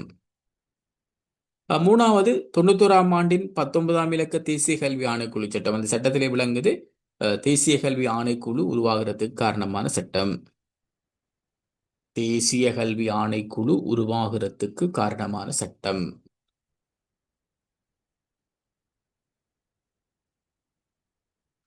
நாலாவது 1920ஆம் ஆண்டு கல்வி சட்டம். இதுதான் இலங்கையில் உருவாக்கப்பட்ட முதலாவது கல்வி சட்டம். அப்ப சில இடங்கள்ல போடலாம், இலங்கையினுடைய முதலாவது கல்வி சட்டம் எத்தனையாம் ஆண்டு உருவாக்கப்பட்டது? 4 விடையை கொடுக்கலாம். அப்ப 1920 தான் இலங்கையின் கல்வி சட்டம் உருவாக்கி இருக்குது. அப்ப அதுக்கு முதல் கல்வி தொடர்பான சட்டம் இருக்கல. அப்படின்னா இந்த கேள்வியை மாத்தி கேட்டால் இலங்கையில கல்வி சட்டத்தை கொண்டு வந்த இலங்கை ஆட்சி செய்த வெளிநாட்டவரான்னு கேட்டா அப்ப வருஷத்தை வச்சு நீங்க கண்டுபிடிக்கணும். என்ன ஒல்லாந்தரும் வரமாட்டாங்க, நிச்சயமாக போர்த்துகேயரும் வரமாட்டாங்க. அப்ப கண்டிப்பாக இது என்ன ஆங்கிலேயருக்குரியதாக தான் இருக்கணும். அப்ப விட தெரியாட்டி அப்படி நான் கண்டுபிடிக்கலாம். வேற விடைகளை வச்சுக்கொண்டு வராத விடையை தட்டி போட்டு வரக்கூடிய விடையிலிருந்து கெஸ் பண்ணி கொள்ளலாம்.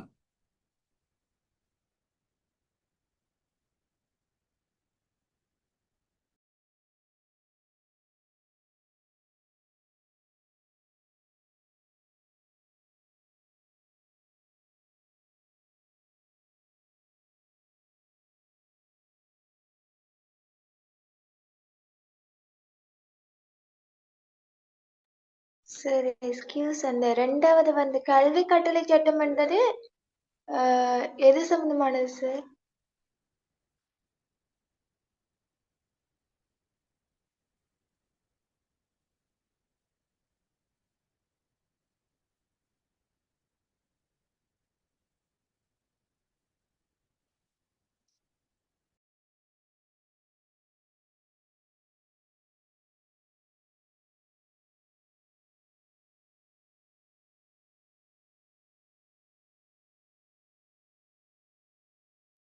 அது தற்போதைய கல்வி சட்டம். Okay, thank you. Right, okay. அது மைக் மியூட் பண்ணப்பட்டிருக்க நினைக்கிறேன். நான் சார் தற்போது இருக்கிற கல்வி சட்டம் தான் அது. சரியா? தற்போது இருக்கிற கல்வி சட்டம் நான் சொன்னது நான் நினைக்கிறேன். அது இப்போ மைக் ஓட்டோ ஓகே மியூட் ஆயிடுது. சார் சொல்லுங்க. இது ஃபுல்லா கல்வி சம்பந்தமான கேள்வியா தானே சார் போகுது. இப்ப வடமேல் மாகாணத்துக்கு இப்படி வராதே சார். வடமேல் மாகாணத்துக்கு கூடுதலாக மாறி வரும். அவங்க வடமேல் மாகாணம் நம்மளோட நோமல் மற்ற பரீட்சைக்கு வர மாதிரி தான் வரும். அவங்க கல்விக்கு குறைச்சிட்டு மற்றது தான் கூட ப்ரைவேட்ஸ் கொடுக்குற வடமேல். அதில் வடமேல் மாக்கள் நிறைய பேர் இருக்கிறீங்களா?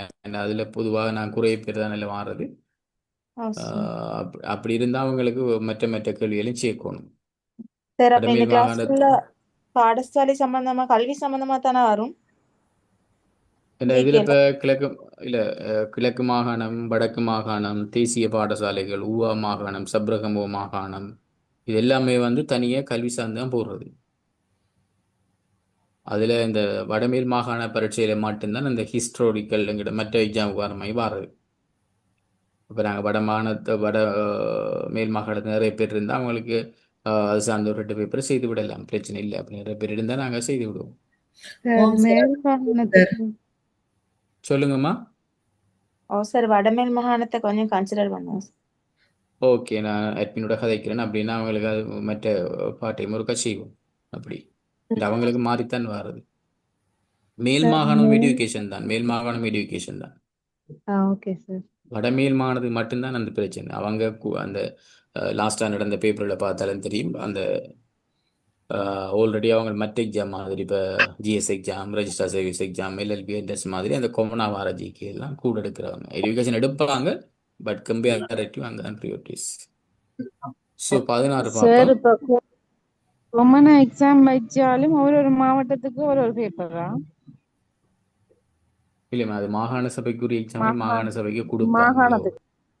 ஓ, ஒவ்வொரு மாகாண சபை தான் நடக்கும். மாகாண சபைக்கு மாகாண சபை தான் நடத்துவாங்க. தேசிய பாடசாலை கவர்மெண்ட் நடத்தும்.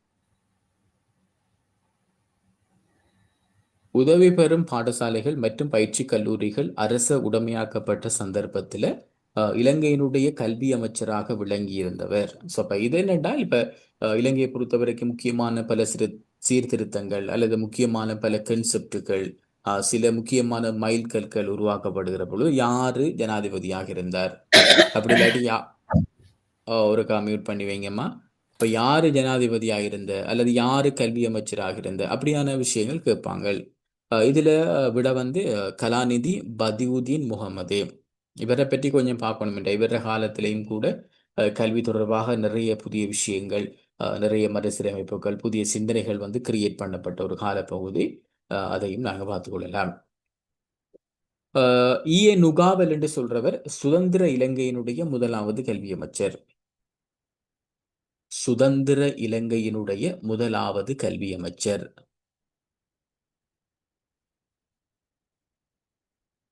சுதந்திர இலங்கையினுடைய முதலாவது கல்வி அமைச்சர். இப்ப இதுல குழப்பம் வர என்றால் இது பரீட்சையில கேட்கிறது. சுதந்திர இலங்கையினுடைய முதலாவது கல்வி அமைச்சர் CWW கண்ணங்கிறவர் நாங்கள் எல்லாரும் போடுறது. இதுல ஒரு குழப்பம் இருக்கிறால் சுதந்திர இலங்கை என்று அவங்க மென்ஷன் பண்றது என்றால் 1948 இலங்கை சுதந்திரம் அடைஞ்சதுக்கு பிறகு கல்வித்துறைக்கு அமைச்சராக வந்தாலும் தான் கேட்கிறாங்க.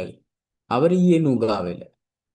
ஆனால் அந்த டொனமூர் அரசியலமைப்பு 1931 சர்வசன வாக்குரிமை கொண்டு வந்த அந்த அரசியலமைப்பில் 7 குழுவாக பிரித்து ஒவ்வொருக்கும் ஒரு துறையை கொடுக்கிற நேரம் அதில் கல்விக்கு பொறுப்பாக வந்தவர் தான் CWW கண்ணங்கர். அது நேரடியாக அமைச்சர் என்ற பெயர் பயன்படுத்தப்படாவிட்டாலும் கிட்டத்தட்ட அமைச்சுக்கு பொறுப்பான ஒரு விஷயமாக இருந்ததால நாங்கள் முதலாவது கல்வி அமைச்சர் என்று சொல்றதும் CWW கண்ணங்கரை சொல்றது.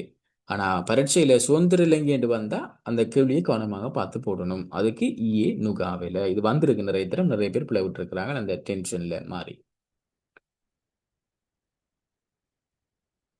17 பாருங்க. ஆசிரியர்களின் அபிவிருத்திக்கான தெற்காசிய நிலையம் இலங்கையில் எங்கு அமைய பெற்றுள்ளது? இதுவும் ரிப்பீட் ஆகிறது. மீபி என்று சொல்லப்படுகிற இடத்துல தான் அந்த ஆசிரியர்களுக்கான பயிற்சிகள், அது தொடர்பான ட்ரைனிங் எல்லாம் நடக்கிறது. மீபி.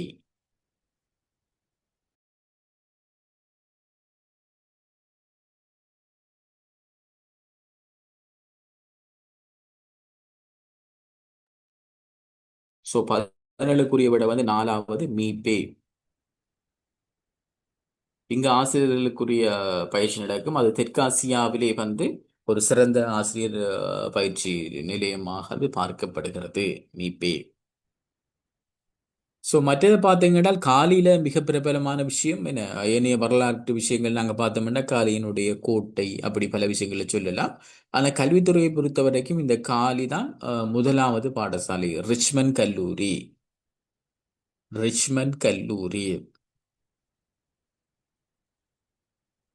இலங்கையின் முதலாவது பாடசாலை ரிச்மண்ட் கல்லூரி. அது காலி மாவட்டத்தில் இருக்குது. அடுத்தது மகாவலி என்று சொல்லப்படுறது அது நதி பொதுவாக வாரது இலங்கையின் நீளமான நதி. ஆனால் மகாவலி என்று சொல்லப்படுகிறது இலங்கையினுடைய முதலாவது காலேஜ் ஆஃப் எஜுகேஷன். நாங்கள் பார்த்தோம் ஆல்ரெடி தேசிய கல்வியியல் கல்லூரி என்று. அதுல முதலாவது தேசிய கல்வியியல் கல்லூரி மகாவலியில தான் இருக்குது. மகாவலி முதலாவது தேசிய கல்வியியல் கல்லூரி மகாவலி.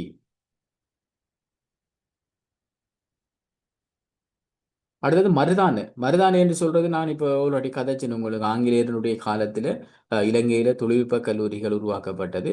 இப்போ எங்கூட கொழும்புக்கு போனீங்கன்னு சொன்னால் அந்த டெக்னிக்கல் சந்தி என்று சொல்லுவாங்க.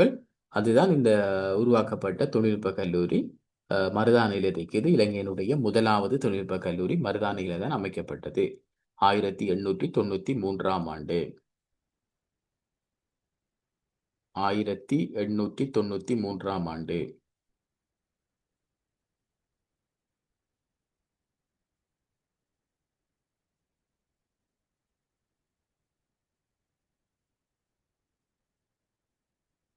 சார் இல்ல 19வது கல்விக்கெல்லாம் ஃப்ரீயா அப்படிங்கிறாங்க.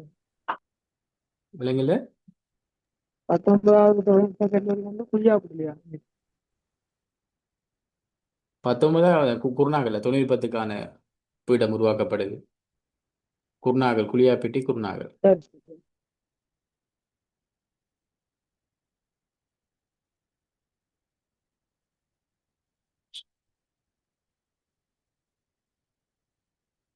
ரைட், அடுத்தது பாருங்க. ஐக்கிய நாடுகள் சபையினுடைய பல்கலைக்கழகம் எங்கு அமைய பெற்றுள்ளது? இந்த வினாவும் ரிப்பீட் ஆகிறது அடிக்கடி, ஏனோ தெரியல. ஐக்கிய நாடுகள் சபை என்று சொல்லப்படுறது ஒரு பொதுவான அமைப்பு. இணைய போட்டி பரீட்சையில் ஐக்கிய நாடுகள் சபை தொடர்பாக நிறைய வருது. இப்போ ஐக்கிய நாடுகள் சபை கண்டு ஒரு பல்கலைக்கழகம் இருக்குது. உறுப்பு நாடுகளுக்கெல்லாம் பொதுவாக ஒரு பல்கலைக்கழகம் இருக்குது. அது எந்த நாட்டில் இருக்குன்னு கேட்டால் ஜப்பான். எந்த நாட்டில் இருக்குன்னு கேட்டால் ஜப்பான். நகரம் என்று கேட்டால் டோக்கியோ. நாடு என்று கேட்டால் ஜப்பான், நகரம் என்று கேட்டால் டோக்கியோ. அப்ப விட வந்து 2வது ஜப்பானினுடைய டோக்கியோ. அதே போல இன்னும் ஒரு கேள்வி வரும். சாக் நாடுகள் அமைப்பினுடைய பல்கலைக்கழகம் எங்கு அமைய பெற்றிருக்கின்றது? சாக் நாடுகள் அமைப்பினுடைய பல்கலைக்கழகம் எங்கு அமைய பெற்றிருக்கின்றது? ஸோ அதுக்குரிய விட சாக் நாடுகள் அமைப்பினுடைய பல்கலைக்கழகம் வந்து புதுடில்லி. புதுடில்லி. சாக் நாடுகள் அமைப்பினுடைய பல்கலைக்கழகம் புதுடில்லி. புதுடில்லி.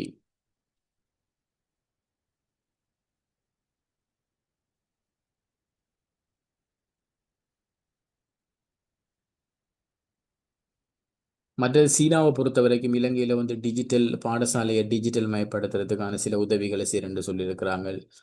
அதை தவிர பாடசாலை மாணவர்களினுடைய சீருடைக்குரிய உதவியை செய்கிறது சீனா.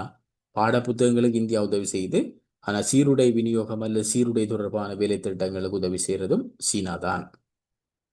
சீனா. பின்லாந்து மகிழ்ச்சி சுட்டியில முன்னுக்கு இருக்குது, முன்னணியில் இருக்குது.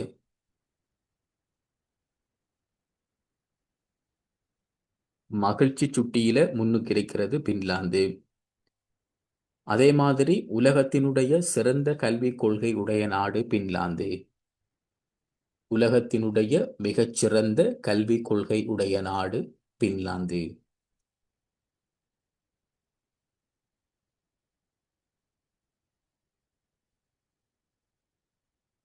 ரைட்.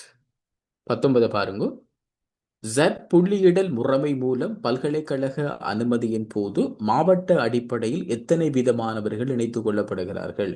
ஆரம்ப காலத்தில் இந்த 1998ஆம் ஆண்டு கல்வி சீர்திருத்தம் கொண்டு வரப்படுகிற பொழுது 4 பாடங்கள் இருந்தது. பிறகு இந்த 98ஆம் ஆண்டு வந்த கல்வி சீர்திருத்தத்தின் மூலமாகத்தான் உயர்தரத்துக்கு 4 பாடங்கள் 3 பாடங்களாக குறைக்கப்பட்டது. ஸோ அதுக்கு பிறகு அவங்க அதுக்கு முதலெல்லாம் வந்து 4 பாடத்தையும் புள்ளிகளை கூட்டுற ஆக மொத்தம் எடுக்கிற ஆட்களுக்கு பல்கலைக்கழக அனுமதி கிடைக்கும். ஸோ அதுக்கு பிறகு என்னஞ்சாங்கன்றால் 2001ஆம் ஆண்டு இந்த ஜட் ஸ்கோர் என்று சொல்லப்படுகின்ற ஒரு முறைமையை உருவாக்குறாங்க. சர்ஸ்கோர்ன்றது ஒரு முறைமை. இது ஆரம்பத்தில் பொருளாதார ரீதியான விடயங்களுக்காக உலகளாவிய கண்டுபிடிக்கப்பட்டு பிறகு ஒவ்வொரு விதமான துறைகளுக்கு அவங்களை ஏற்ற மாதிரி பயன்படுத்தி கொண்டாங்க. ஸோ அதில் இலங்கையினுடைய கல்வித்துறையை பொறுத்த வரைக்கும் இந்த செட்ஸ்கோர் என்று சொல்லப்படுற விஷயம்தான் இன்று வரைக்கும் அமுலாகிறது. ஒரு 2-3 தரம் சில சில விமர்சனங்கள் மாறி அதுக்குரிய பெறுவர்கள் அட்டச் பண்ணப்பட்டாலும் இப்போ தொடர்ச்சியாக அதான் பயன்படுத்தப்பட்டு வருது. அந்த சர்ச் ஸ்கோர்ல பிரிச்சு வச்சிருக்கிறாங்க. ஸோ அதுல 55% மாவட்ட அடிப்படையில வரும். கேள்வி என்ன கேட்கிறாங்க? மாவட்ட அடிப்படை 55%. 40 மெரிட். 5% வந்து அது ஸ்பெசிஃபிக்காக ஒதுக்கி வச்சிருக்கிறாங்க. ஸோ இயலாதவர்கள், ஏதோ ஒரு குறைபாடு இருக்கிறவங்க, அப்படி அவங்களுக்கு அந்த 5% சேர்த்து பல்கலைக்கழக அனுமதி கிடைக்கப்பெறும். ஜட் புள்ளியிடல இலங்கையில் அறிமுகப்படுத்தியவர் பேராசிரியர். அது வந்திருக்கு நிறைய போட்டி பரீட்சையில. பேராசிரியர் R.O. தட்டில்.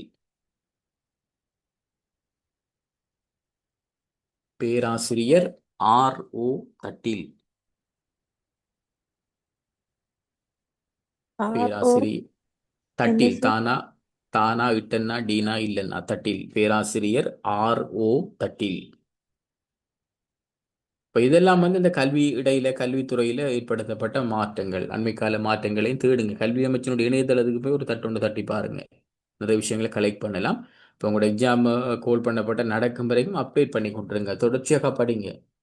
நிறைய ஒரு போட்டியாக இருக்கும். 23,000 சுச்சம் எடுக்கிறதாக இருந்தாலும் நிறைய கிராஜுவேட்ஸ் இருக்கிறாங்க, ஆல்ரெடி ஒர்க்கிங்கில் இருக்கிறாங்க. ஸோ கெசட் நோட்டிஃபிகேஷன் வந்தால் தான் 100% என்ன ஸ்டைலில் எப்படி எப்படி எடுக்க போகிறாங்கன்றது முழுமையாக தெரியும். இப்போ ஒரு அனுமானத்தில் தான் கூடுதலாக எல்லாரும் சொல்லப்படுது. மிக விரைவில் வருவதாக இன்றைக்கு கூட கல்வி அமைச்சர் சொல்லியிருக்கிறாங்க. ஸோ தயாராகுங்க. 25 இந்த கேள்வி வார 25வது கேள்வி டீச்சிங் எக்ஸாமில் ஒவ்வொரு எல்லா மாகாணம் தேசிய பாடசாலை என்று அடிக்கடி வரக்கூடிய ஒரு வினாவாக இருக்குது. பல்கலைக்கழக மானியங்கள் ஆணைக்குழுவினுடைய அங்கீகாரம் பெற்ற பட்டத்தை பெற்றவர்கள் ஆசிரியர் சேவையின் எந்த வகுதியினுள் இணைத்துக் கொள்ளப்படுகிறாங்க? வகுதி என்றால் இப்போ ஆசிரியர் சேவையை பொறுத்த வரைக்கும் என்னென்றால் அந்த வகுப்பு தரம் என்று இருக்குது, வகுப்பு தரம் அப்படி என்று இருக்கும். ஸோ அதுக்கேற்ற மாதிரி ஒவ்வொரு குவாலிஃபிகேஷன்லையும் சேர்த்துக்கொள்வாங்க.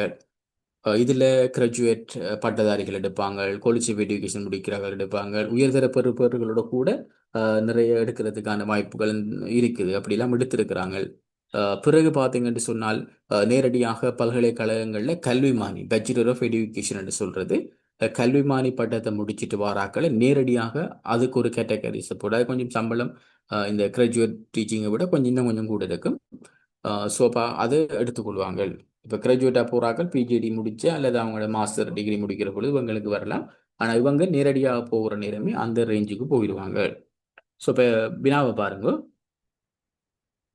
பல்கலைக்கழக மானியங்கள் ஆணைக்குழுவின் அங்கீகாரம் பெற்ற பட்டத்தை பெற்றவர்கள் ஆசிரியர் சேவையின் எந்த வகுதியினுள் இணைத்துக் கொள்ளப்படுகின்றனர்?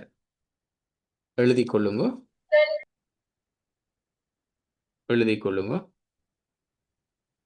3 ஆனா 3 ஆனா இப்போ உங்களோட அப்ளிகேஷன் கால் பண்ணுற பார்த்தீங்கன்னா மேலே போடுவாங்க 3 என்று போடுவாங்க, இல்லாட்டி ஆனாண்டு போடுவாங்க. ஆசிரியர் சேவை அதுக்குரிய வெற்றிடங்கள் நிரப்பப்படுதுண்டு. ஆசிரியர் சேவை 3 ஆனா வந்து பல்கலைக்கழக மானியங்கள் ஆணைக்குழுவினுடைய பட்டம் பெற்றாக்கள். ஸோ அப்போ விடை அதில் எதில் வருது? 2வது விடை 3 ஆனா. அதில் முதலாவது பாருங்க 3 ஆவண்ணா. இது வந்து கல்வி அமைச்சு ஏற்றுக்கொள்ளப்படுகின்ற கல்வி அமைச்சு எடுத்துக்கொள்கின்ற NVQ 6 NVQ 6 மட்டத்துக்குரிய அந்த தகமை இருக்கிறார்கள் தான் 3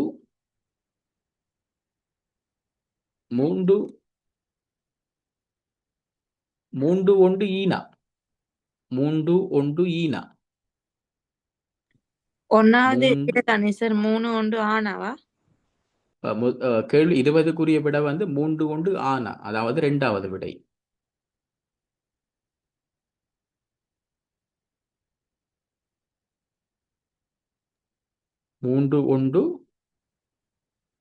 சார் இந்த 3 ஆவன்னா கொலிச்சலாம் சார் இல்லையோ?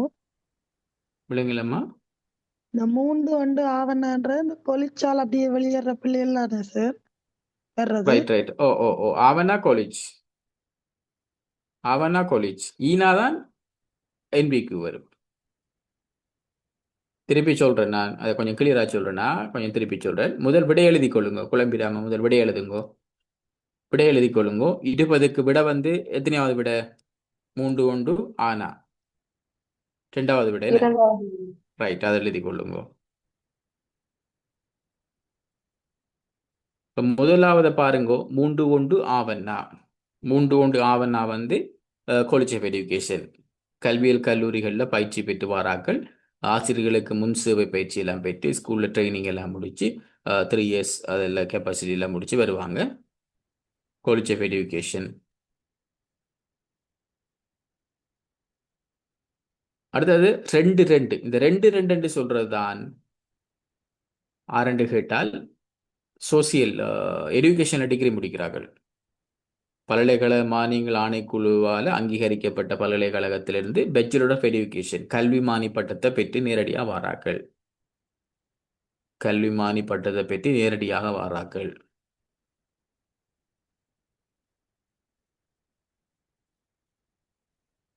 மூன்று ரெண்டு இருக்கிறார்கள் உயர்தர பொறுப்பேற்றோட ஆசிரியர் சேவையில் நினைச்சு கொள்ளப்படுறார்கள். அது முதல்ல நினைச்சிருக்கிறாங்க.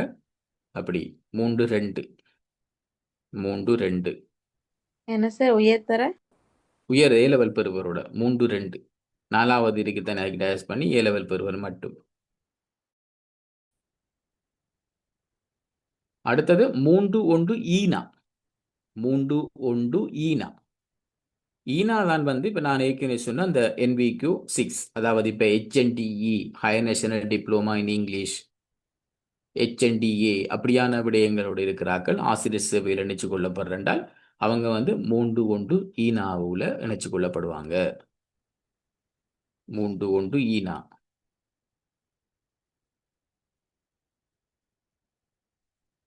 அப்போ இது பரீட்சையில் கேட்கறது எந்த சேவைக்குள்ளே வராங்க. கூடுதலாக பட்டதாரி பரீட்சையில் அவங்களோட இதை பற்றி கேட்பாங்க. அது எங்களோட அவங்களோட அப்ளிகேஷன் கோல் பண்ணக்குள்ளே மேலே பார்த்தீங்கன்னா போட்டிருப்பாங்க.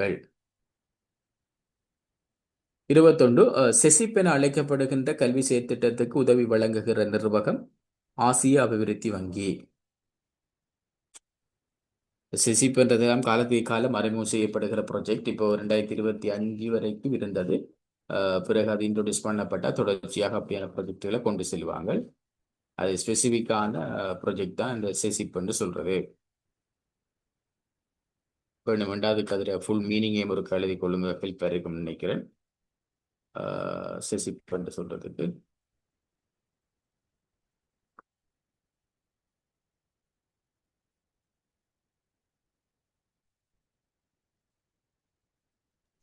சார் அதுக்கான ஆன்சர் என்ன சார்? ரைட். செசிப் நாங்கள் அதை பார்ப்போம், ஃபுல்லாக பார்ப்போம். செசிப் அதே மாதிரி ஜேம் அதெல்லாம் பார்த்துக்கொள்வோம். விட வந்த மாதிரிக்கு ஆசிய அபிவிருத்தி வங்கி ADB, ஏசியன் டெவலப்மெண்ட் பேங்க் என்று சொல்றது. Asian development bank ADB. இந்த ஆசிய அபிவிருத்தி வங்கியினுடைய தலைமையகம் இருக்கிறது பிலிப்பைன்ஸ்ல. பிலிப்பைன்ஸ். சர்வதேச நாணய நிதியம் தொடர்பாக பாருங்கள். இந்த சர்வதேச நாணய நிதியம் என்றது மிக முக்கியமான ஒரு அமைப்பு. இலங்கை கடன் கொடுக்கிற அமைப்பு. சில சந்தர்ப்பங்கள் இந்த வடமேல் மாகாண பரீட்சை எழுதினாக்கள் கொஞ்சம் கூடுதலா பாருங்க.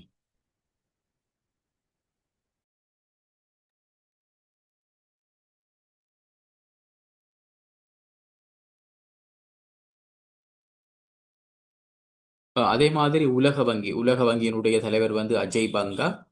உலக வங்கியினுடைய தலைவர் வந்து அஜய் பங்கா. சர்வதேச நாணய நிதியத்தினுடைய தலைமைத்துவ பதவி அல்லது பணிப்பாளர் நாயகம் வந்து Kristalina Georgieva. Kristalina Georgieva. Kristalina Georgieva. Right. Okay. சர்வதேச நாணய நிதியம் IMF, இன்டர்நேஷனல் மானிட்டரி ஃபண்ட், அதனுடைய தலைமைத்துவ பதவியில் இருக்கிற ஒரு பெண்மணி. இப்ப 2வது டேர்ம், செகண்ட் டேர்முக்காக தேர்வு செய்யப்பட்டிருக்கிறாரு. அவட பேர் வந்து கிறிஸ்டலினா ஜோர்ஜீவா. கிறிஸ்டலினா ஜோர்ஜீவா. அதே மாதிரி உலக வங்கி வந்து இந்தியாவை பூர்வீகமாக கொண்டு வருவர். அவர பேர் வந்து அஜய் பங்கா. இப்ப இலங்கைக்கு வந்து போனவர் ரீசெண்டாக அஜய் பங்கா.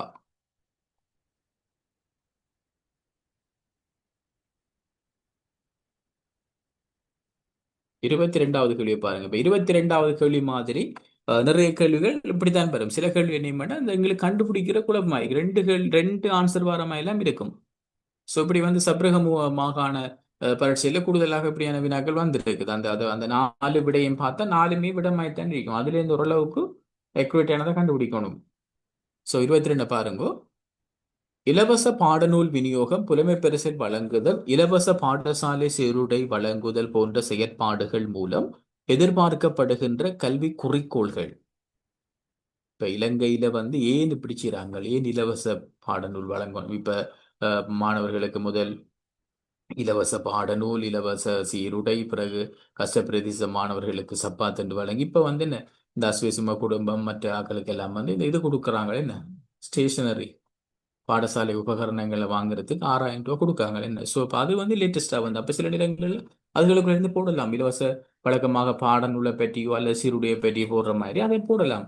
ஸோ அப்படியே புதிதாக வந்த விஷயங்கள் இப்போ வெள்ளத்தால் பாதிக்கப்பட்ட மாணவர்களுக்கு ஏதாவது ஸ்பெஷல் ப்ரோக்ராம் செய்கிறாங்கன்னா அதை பாருங்க. இப்போ இந்த பிரதிஷ்டான்னு சொல்லி ஒரு பாடசாலை பாதிக்கப்பட்ட பாடசாலைகளை நிர்மாணம் செய்யறதுக்குரிய வேலை திட்டம் போகுது. அப்போ இது அப்டேட். அப்போ இது இப்படி பார்க்கணும். அப்படி பார்த்தீங்கன்னா சரி.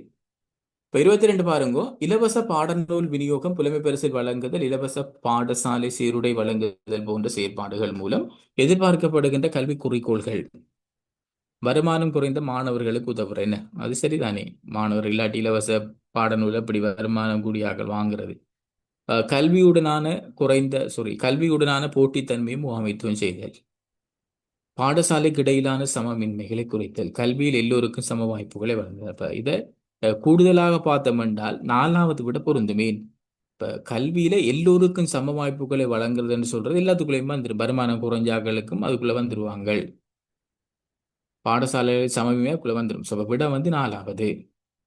இப்ப காசுக்கு படிக்க சொன்னா இது நடக்க போகுது, ஒரு சிலர் தான் படிப்பாங்க. ஸோ அதனால கல்வியில் எல்லோருக்கும் சம வாய்ப்புகளை வழங்குறது.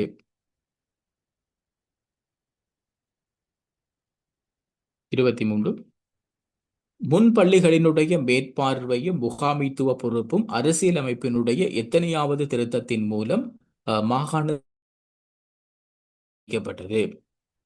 இப்ப இலங்கையில் அரசியலமைப்பு என்று சொல்லப்படுறது 1978ஆம் ஆண்டு கொண்டு வரப்பட்ட அரசியலமைப்பு தான் இன்று வரைக்கும் இருக்குது. இந்த அரசியலமைப்புல சில திருத்தங்களை கொண்டு வந்திருக்கிறாங்க.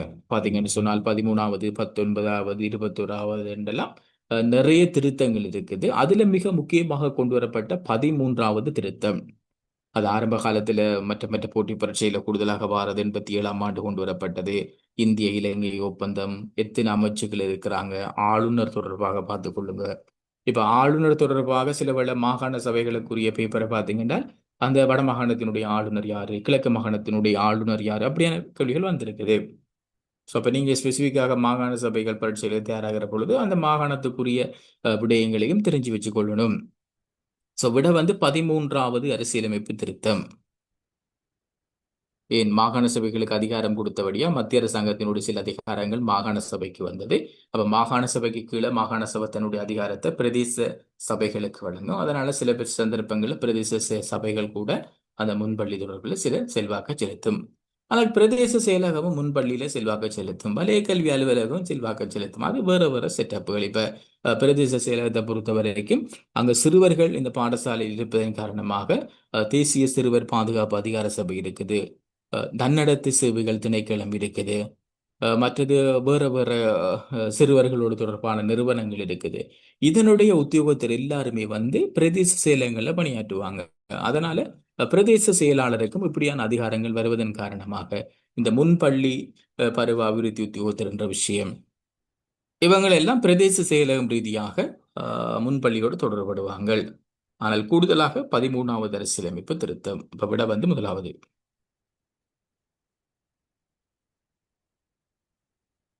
24 வித்யோதய என முன்னர் அழைக்கப்பட்ட பல்கலைக்கழகம் தற்போது எவ்வாறு அழைக்கப்படுகிறது? இதனென்றால் அந்த இலங்கையினுடைய பல்கலைக்கழகத்தை பார்க்கிற பொழுது நாங்கள் இன்னும் விரிவாக பார்க்கணும். பிறகு இலங்கையினுடைய பல்கலைக்கழகத்தை பார்க்கிற பொழுது ஆரம்ப காலத்தில் இந்த சிலோன் பல்கலைக்கழக கல்லூரி அப்படி இப்படி 2-3 நிறுவனங்களாக இருந்ததுதான். பிறகு கொஞ்சம் கொஞ்சமாக மாறி வருகிறது. அதுல அந்த பல்கலைக்கழக கல்லூரி பிறகு இலங்கை பல்கலைக்கழகம் என்று மாறி பிறகு அதுக்கு பிறகுதான் அது கொழும்பு பல்கலைக்கழகம் என்று மாற்றப்பட்டது. பிறகு அதுல ஒரு யூனிட் தான் பிற்காலத்தில் பேராதனை பல்கலைக்கழகம் என்று மாற்றப்பட்டது.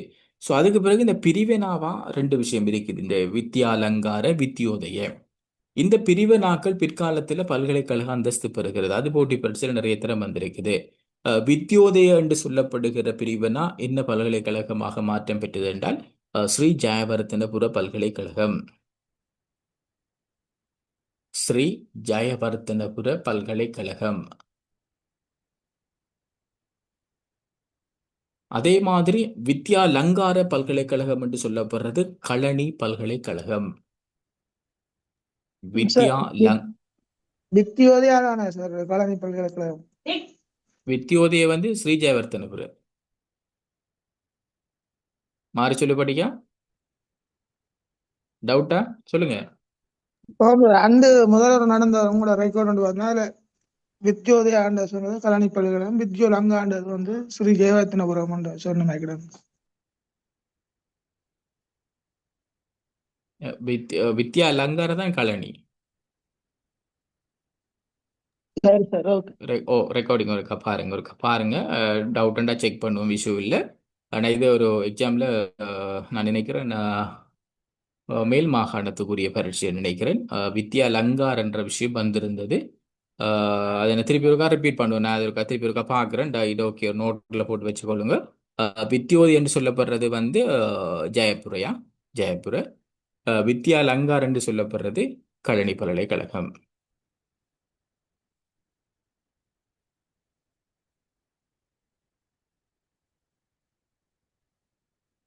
இதில் இப்போ நீங்கள் இப்போ சில நேரங்களில் கிழக்கு மாகாண பரீட்சை எழுதுகிறார்கள். கிழக்கு பல்கலைக்கழகத்தினுடைய வரலாறுகள், அது எப்போ தோற்றம் பெற்றது, அதே மாதிரி தென்கிழக்கு பல்கலைக்கழகத்தினுடைய வரலாறுகள், வடமாகாணம் என்றால் யாழ்ப்பாண பல்கலைக்கழகம் தொடர்பாக என்றால் உங்களோட அந்த மாகாண சபைக்குரிய பேப்பரில் அப்படியான வினாக்களை போட்டிருக்கிறாங்க.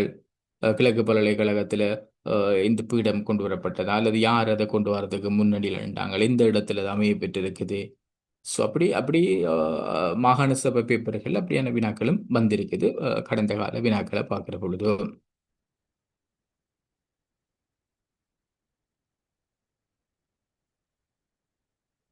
பெற்றோர் ஆசிரியர் சங்கம் என முன்னர் அழைக்கப்பட்ட பாடசாலையின் வளர்ச்சியில் முக்கிய பங்கு வகிக்கும் நிர்வாகம் தற்போது எவ்வாறு அடையாளப்படுத்தப்படுகிறது? இப்போ முதல் பெற்றோர் ஆசிரியர் சங்கம் என்று இருந்தது.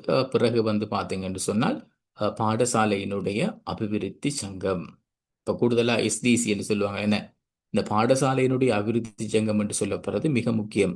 அது ஒரு முறை ஒரு பாஸ் பேப்பரில் வருது அப்படின்னு கேட்டால், ஒரு பாடசாலையினுடைய அபிவிருத்தியில் சமூகத்தை தொடர்புபடுத்தி கொண்டு பாடசாலையை விருத்தி செய்யக்கூடிய ஒரு சமூக அமைப்பு எதென்று அது நிறைய பேர் குழம்பிட்டாங்க. ஒருவேளை சமூக அமைப்புன்ற வீடு வந்தபடியாக வேறு அமைப்பாக இருக்கும் மாதிரியான. ஸோ அதுக்குரிய விடையும் வந்து இந்த பாடசாலை அபிவிருத்தி சங்கம் தான். இந்த பாடசாலை அபிவிருத்தி சங்கம்ன்றது நிறைய முக்கியம். பாடசாலையில் நிறைய பட்ஜெட்டுகளை போடுறது, முக்கியமான பணிகள் செய்யறதுக்கு அனுமதி கொடுக்கறது எல்லாம் பாடசாலை அபிவிருத்தி சங்கம். பாடசாலை அபிவிருத்தி சங்கத்தினுடைய உத்தியோகபூர்வ தலைவராக எப்பயுமே அதிபர் தான் இருப்பார். நாங்கள் இன்னும் விரிவாக பார்க்கணும். அது பாடசாலை அபிவிருத்தி சங்கத்தினுடைய உத்தியோகபூர்வ தலைவராக எப்பொழுதுமே அதிபர் இருப்பார். அதனுடைய செயலாளராக மாறுறது அந்த பாடசாலையில கல்வி கற்கின்ற மாணவர்களினுடைய பெற்றோர். செயலாளராக வாராக்கள் அந்த பாடசாலையில கல்வி கற்கிற மாணவர்களினுடைய பெற்றோர். பொருளாளராக ஒரு ஆசிரியர் வருவார். பிறகு இதில் மெம்பர்ஸாக கண்டிப்பாக பழைய மாணவர் சங்கம் இருக்கும். அந்த பழைய மாணவர் சங்கத்தினுடைய 2 பிரதிநிதிகள் வந்து இந்த டிசிசி, அந்த எஸ்டிசி என்று சொல்லப்படுகின்ற பாடசாலை அபிவிருத்தி நிறைவேற்று குழுவில் அங்கம் வைக்கணும். 2 மாணவர்கள்ன்றது அது மாணவர்களுடைய எண்ணிக்கையை பொறுத்தது. சில பாடசாலையில கூடுதலான மாணவர்கள் இருப்பாங்களா இருந்தால் அது எண்ணிக்கை மாறிக்கொண்டு போகும். குறைந்தபட்சம் 2.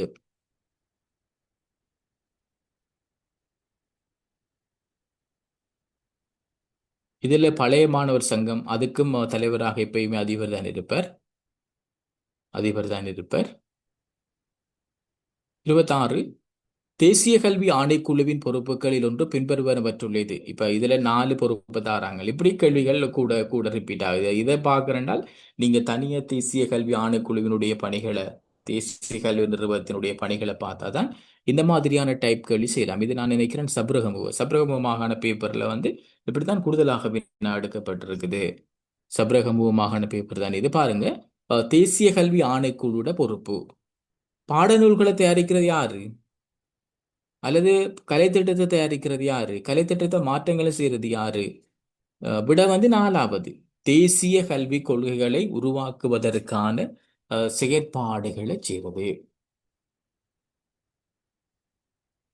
தேசிய கல்வி ஆணைக்குழுவினுடைய பொறுப்பு தேசிய கல்வி கொள்கைகளை உருவாக்குவதற்கான செயற்பாடுகளை செய்யறது. ஸோ அதை கவனமாக பார்த்துக்கொள்ளுங்க. இதுல பாடசாலை கலைத்திட்டத்தை தயாரிக்கிறது தேசிய கல்வி நிர்வாகம். அதான் இப்ப பிரச்சனையா போய் கொண்டிருக்குது. தேசிய கல்வி நிர்வாகம் கலைத்திட்ட மாற்றங்கள் செய்து அங்கீகரிக்கிறது தேசிய கல்வி நிர்வாகம். பாடல் நூல்களை அச்சிட்டு வெளியிடுற பொறுப்பு வந்து அது கல்வி வெளியீட்டு திணைக்களத்துக்கு இருக்குது. காப்போத்த உயர்தர விஞ்ஞான பிரிவினை கொண்டமைந்த பாடசாலைகள் எவ்வாறு அழைக்கப்படுகின்றன? இப்ப இலங்கையில நிர்வாக ரீதியாக நாங்க பாடசாலைகளை தேசிய பாடசாலை, மாகாண பாடசாலைகள் என்று அடைச்சாலும் சில வளங்கள் அல்லது அந்த பாடசாலையில் இருக்கிற இந்த வகுப்புகளினுடைய பிரிவுகள், தரங்கள் இதுகளை வச்சுக்கொண்டு பாடசாலையை பிரிக்கிறாங்க. அதுல 1AB, 1C, வகை 2, வகை 3 என்று பிரிக்கப்படுது. இப்ப நம்மட கேள்விக்குரிய விட என்ன, உயர்தரத்துல விஞ்ஞானம் இது பாஸ் பேப்பர், நிறைய பாஸ் பேப்பர். இது எல்லா தேசிய பாடசாலைகளா இருக்கலாம், மாகாண பாடசாலைகளா இருக்கலாம், எல்லாத்துக்குரிய பாஸ் பேப்பர்லையும் இந்த வினா திருப்பி திருப்பி ரிப்பீட் ஆகிருக்குது. விட வந்து 1AB பாடசாலை. 1AB பாடசாலைன்னா எல்லாம் இருக்கும். சார் சயின்ஸோட எக்ஸ்கியூஸ் மீ சொல்லுங்க. சார், இந்த பாடநூல்களை தயாரிக்கிறது தேசிய கல்வி நிறுவனம் வராதோ? பாடங்களை தயாரிக்கிறது சரி, வெளியிடுறதான் இவங்க வெளியிடுறதான் சொன்னேன் நான்.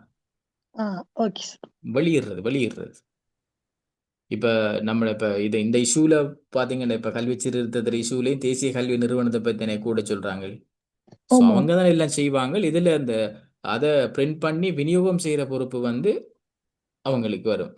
இதுல போட்ட இந்த நிறுவனங்களோட நாங்க தனியா பார்க்கணும். என்றால் கூடுதலாக எல்லா போட்டி பரீட்சையிலையும் தேசிய கல்வி ஆணைக்குழு, தேசிய கல்வி நிர்வாகம், கல்வி வெளியீட்டு திணைக்களம், பரீட்சைகள் திணைக்களம் தொடர்பாக நிறைய வினாக்கள் வந்திருக்குது. ஸோ அப்போ இதை நாங்கள் தனியாக போட்டுட்டு அது ஒவ்வொன்றா ஒன் பை ஒன்னாக பார்க்கறது நல்ல. கொஞ்சம் நீங்களும் தேடி பார்த்து எடுத்துக்கொள்ளுங்க, நானும் தருவேன்.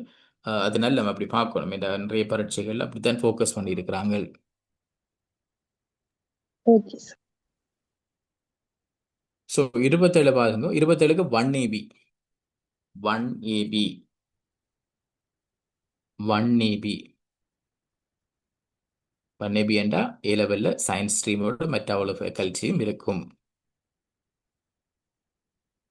அடுத்தது 1C பாடசாலை என்று சொன்னால் இந்த உயர்தர விஞ்ஞான பாடத்துறை இல்லாமல் ஏனைய ஏ லெவலுக்குரிய ஸ்ட்ரீம், இப்போ கொமர்ஸாக இருக்கலாம், ஆர்ட்ஸாக இருக்கலாம், எல்லாம் இருக்கிறது.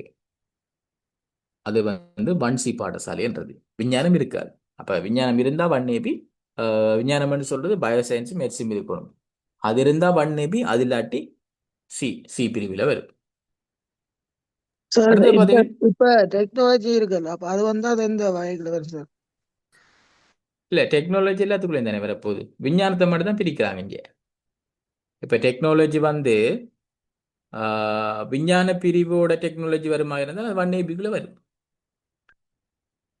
சரி அநேகமாக டெக்னாலஜி தனியா இருக்கிறதுக்கு வாய்ப்பு சரியான குறை. அப்படி இருந்தா அது 1Cக்குள்ள வரும். விஞ்ஞானம் இருக்குமா இருந்தா 1AB. விஞ்ஞானம் இல்லாம என்ன ஃபேக்கல்ட்டி வந்தாலும் அது 1Cக்குள்ள வரும். அநேகமாக இந்த பிடெக் இடெக் இருக்கிற இடத்த சயின்ஸ் ஃபேக்கல்ட்டி இருக்கிறதுக்கான வாய்ப்பும் அதிகமாக இருக்கும். அப்படி சயின்ஸ் ஃபேக்கல்ட்டி இல்லை என்றால் அது 1ABக்குள்ள வராது. மற்ற எல்லாத்தையும் சொன்னா உங்களுக்கு இன்னும் கொஞ்சம் கிளியரா விளங்கும். அப்போ 1AB என்றது சயின்ஸ் கண்டிப்பாக வரணும். 1C என்றது சயின்ஸ் இல்லாமல் மற்ற ஏதாவது ஸ்ட்ரீம் வந்தால் சரி. அடுத்து வகை 2 பாருங்க. வகை 2 அப்படி என்றால் 1 தொடக்கம் OL, கிரேட் 1லிருந்து 11 வரைக்கும், அதாவது OL வரைக்கும் இருக்கிற, கிரேட் 1லிருந்து O லெவல் வரைக்கும் இருக்கிறது வகை 2. அப்படி இல்லை என்று சொன்னால் கிரேட் 6லிருந்து O லெவல் வரைக்கும் இருக்கும். இப்போ சில பாடசாலைகளில் பார்த்தீங்கன்னா கிரேட் 1லிருந்து O லெவல் வரைக்கும் இருக்கும். A லெவலுக்கு வேறு ஸ்கூலுக்கு போவாங்க. சில பாடசாலைகளில் பார்த்தீங்கன்னு சொன்னால் கிரேட் 6லிருந்து O லெவல் வரைக்கும் இருக்கும். ஸோ அதுகளை நாங்கள் 1C பாடசாலை என்று சொல்றது. 1C பாடசாலை, 1C பாடசாலையில் பிள்ளைகள் வகை 2. வகை 2. அடுத்தது வகை 3. சார் சொல்லுங்க சார், இந்த 1 to 9 சில ஸ்கூல்கள் இருக்குல்ல சார்? 1 to 9. அதெல்லாம் வகை 2லாம் வரணும். Okay sir. அது இப்போ சில பாடசாலைகளில் 1 to 9 ஸ்பெஷலாக வச்சிருக்கிறாங்க. அதில் இதுக்கெல்லாம் வரும், வகை 2க்கெல்லாம் வரும். O லெவல் அந்த செக்ஷன் வர அவ்வளவும் அதுக்குள்ளே வரும். அது வகை 3 என்று சொல்லப்படுறது 1லிருந்து 5 அல்லது 8. இப்போ 1லேருந்து 8 வரையும் இருக்குமெண்டா அது வகை 3க்குள்ள வரும். அநேகமாக கூட பாஸ் பேப்பரில் கூடுதலாக இந்த 1AB பற்றி தான் நிறைய கேட்டிருக்காங்க. அது ப்ராக்டிக்கலாகவும் கேட்டிருக்காங்க சில நேரங்களில். எப்படி என்றால் இப்போ எக்ஸென்ட் ஒரு பாடசாலை இருக்குது, அந்த பாடசாலையில் இது இருக்குது அப்படின்னா இந்த பாடசாலை இதுக்குள்ள வருமென்று கேட்குறாங்க. இல்லாட்டி 1AB பாடசாலை ஒன்று தொடர்பில் பின்வருவனவற்றில் பிழையான கூற்று அப்படி போட்டுட்டு 4 போட்டுட்டு கேட்குறாங்க. அப்போ கொஞ்சம் அந்த என்ன சொல்றது, அந்த கேள்விகள் வந்து சில கேள்விகள் கொஞ்சம் அனலைஸ் பண்ணி நீங்கள் படிக்கணும். சொல்ற இது சில ப்ராக்டிக்கலாக சில கேள்வி வரும். இப்போ அண்மையில் நடந்த கிழக்கு மாகாண சபை பரீட்சையை பார்த்தீங்கன்னு சொன்னால் சில கல்வி சார்ந்த பொது அறிவுகளோடு சேர்த்து சில அவங்க அந்த எம்இடி அல்லது பிஜிடிக்கு படிக்கிற சில நோட்ஸ்களையும் போட்டிருந்தாங்க. அப்போ இன்னொரு கேள்வி வருது அப்படின்னு கேட்டால், ஒரு வகுப்பாசிரியரினுடைய கடமைகள் என்னென்று, ஒரு வகுப்பாசிரியருடைய கடமைகள் என்று நாங்கள் அதை பொது அறிவுன்ற ஒரு விஷயமா நோக்க மாட்டோம். ஆனால் வகுப்பாசிரியருடைய கடமைகள் என்று ஒரு வினா வந்தது. அப்போ வகுப்பாசிரியருடைய கடமை என்ன, அந்த இடத்துல நாங்கள் என்ன செய்யணும், எங்களுக்கு ப்ராக்டிக்கலாக நாங்கள் பாடசாலையில் படிச்சிருக்கோம். அப்போ நம்மட வகுப்பாசிரியர் நம்மட கிளாஸ் டீச்சர் என்ன செய்வான்னு யோசிச்சிங்கன்னா அதுக்கு நீங்கள் ப்ராக்டிக்கலாக எழுதிட்டு போகலாம். அப்போ சில ப்ராக்டிக்கலான கேள்விகள் வரக்குள்ள அதையும் அதை பற்றி யோசிக்காமல் இது நாங்கள் படிக்கல தேடலன்னு யோசிக்காமல் அது ப்ராக்டிக்கலான வினா. நம்ம சில கேள்வி ஸ்கூலில் படித்தோம்னா நமக்கு அது என்ன எழுதி கொள்ளலாம். அப்படி சில கேள்விகள் வந்து டீச்சிங் எக்ஸாமில் கூடுதலாக கிழக்கு மாகாண பரீட்சைகள் தான் அப்படியான அந்த அந்த அந்த மாதிரியான வினாக்கள் வந்திருக்குது. ஸோ அதையும் நீங்கள் கொஞ்சம் கவனம் செலுத்திக் கொள்ளணும்.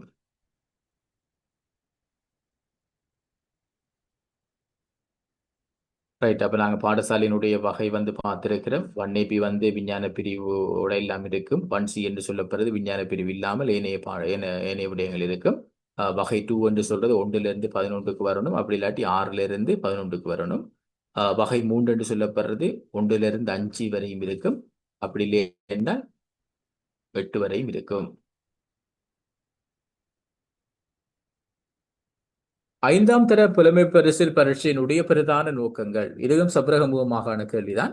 அப்ப 5ஆம் வகுப்பு மாணவர்களுக்கு நாங்க ஒரு ஸ்காலர்ஷிப்பை வழங்குறோம். பிரதான நோக்கம் என்ன, உதவி பணம் வழங்குறோம். சரி, பாடசாலைக்கு மாணவர் சேர்க்கிறோம். சரி, சிறந்த மாணவர்களை தெரிவு செஞ்சு புலமை பரிசில் வழங்குறோம். அதுவும் சரி. எதிர்கால கல்விக்கான தளத்தை உருவாக்குறோம். என்ன, வேற பாடசாலை தேடி போறோம், அப்படி செய்யறோம். மாணவர்களை திறமையை பாராட்டுறோம். சரி, எல்லாம் சரி. இது சப்ரகமுகமாக பார்த்தா எல்லாம் சரிமா தெரியும். ஆனால் ஸ்பெசிஃபிக்காக அவங்க சொல்ற 2 விஷயம் என்னென்றால், இந்த பாடசாலைக்கு அந்த கட் ஆஃபை வச்சு கொண்டு தான் டிஎஸ் நாயக்காவா இருக்கலாம், தேர்ஸ்டன் கொலிஜா இருக்கலாம், அப்படி பிரபலமான பாடசாலைகளுக்கு என்ன ஆக்களை எடுத்துக்கொள்றதுக்கு அந்த பாயிண்ட்ஸை பயன்படுத்துறாங்க. அப்ப பாடசாலைக்கு மாணவர்கள் சேர்க்கிறது. அடுத்தது என்ன, உதவி பணம். எல்லாருக்கும் உதவி பணம் கிடைக்குதா, ஸ்காலர்ஷிப் பாஸ் பண்ற எல்லாருக்கும் இல்லை. என்ன, அது அவங்க இந்த கவர்மெண்ட் சேவண்ட் இல்லாமல் சில வருமானத்தை வச்சுக்கொண்டு தீர்மானம் செய்யறாங்க. ஸோ இப்போ விட வந்து முதலாவது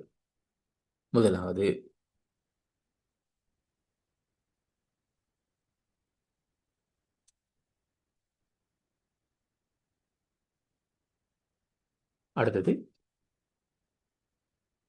ஸ்டீம் கல்வி முறைமையை இலங்கையில் அறிமுகப்படுத்துவதற்கான உத்தியோகபூர்வ நிகழ்வு எந்த பாடசாலையில் நடைபெற்றது என்று சொன்னால் கொழும்பு ரோயல் கல்லூரி. ஸ்டீம் என்று சொல்றது மிக முக்கியமான ஒரு கன்செப்ட். நாங்கள் அது விரிவாக பார்க்கணும் என்றால் தற்கால உலகத்தில் அந்த ஸ்டீம் எஜுகேஷன் மிக முக்கியம். இலங்கையில் லான்ச் பண்ணினாங்க, பிறகு எந்த அளவுக்கு அது ப்ராக்டிக்கலாக அமல் செய்யப்படுகிறதுன்றது ஒரு தெளிவில்லாமல் இருக்குது. அமெரிக்கா தான் இந்த ஸ்டீம் எஜுகேஷனை கண்டுபிடிச்சார்கள். மெதட்டு அவங்களோட நாடு இதைத்தான் ஃபாலோ பண்ணுது. இப்போ ஸ்டீம் என்று சொல்றது என்னன்னா, அது ஸ்பெசிஃபிக்காக இப்போ அது ஸ்டீம்லேயே ஒவ்வொரு எழுத்துக்கு ஒரு அர்த்தம் கொடுக்குறாங்க. எஸ்ன்றது சயின்ஸாக வருது, டி என்றது டெக்னாலஜியோட தொடர்பாக வருது, இ என்றது என்ஜினியரிங்கில் வருகுது, ஏ என்றது ஆர்ட்ஸ், எம் என்றது மெட்ஸ்.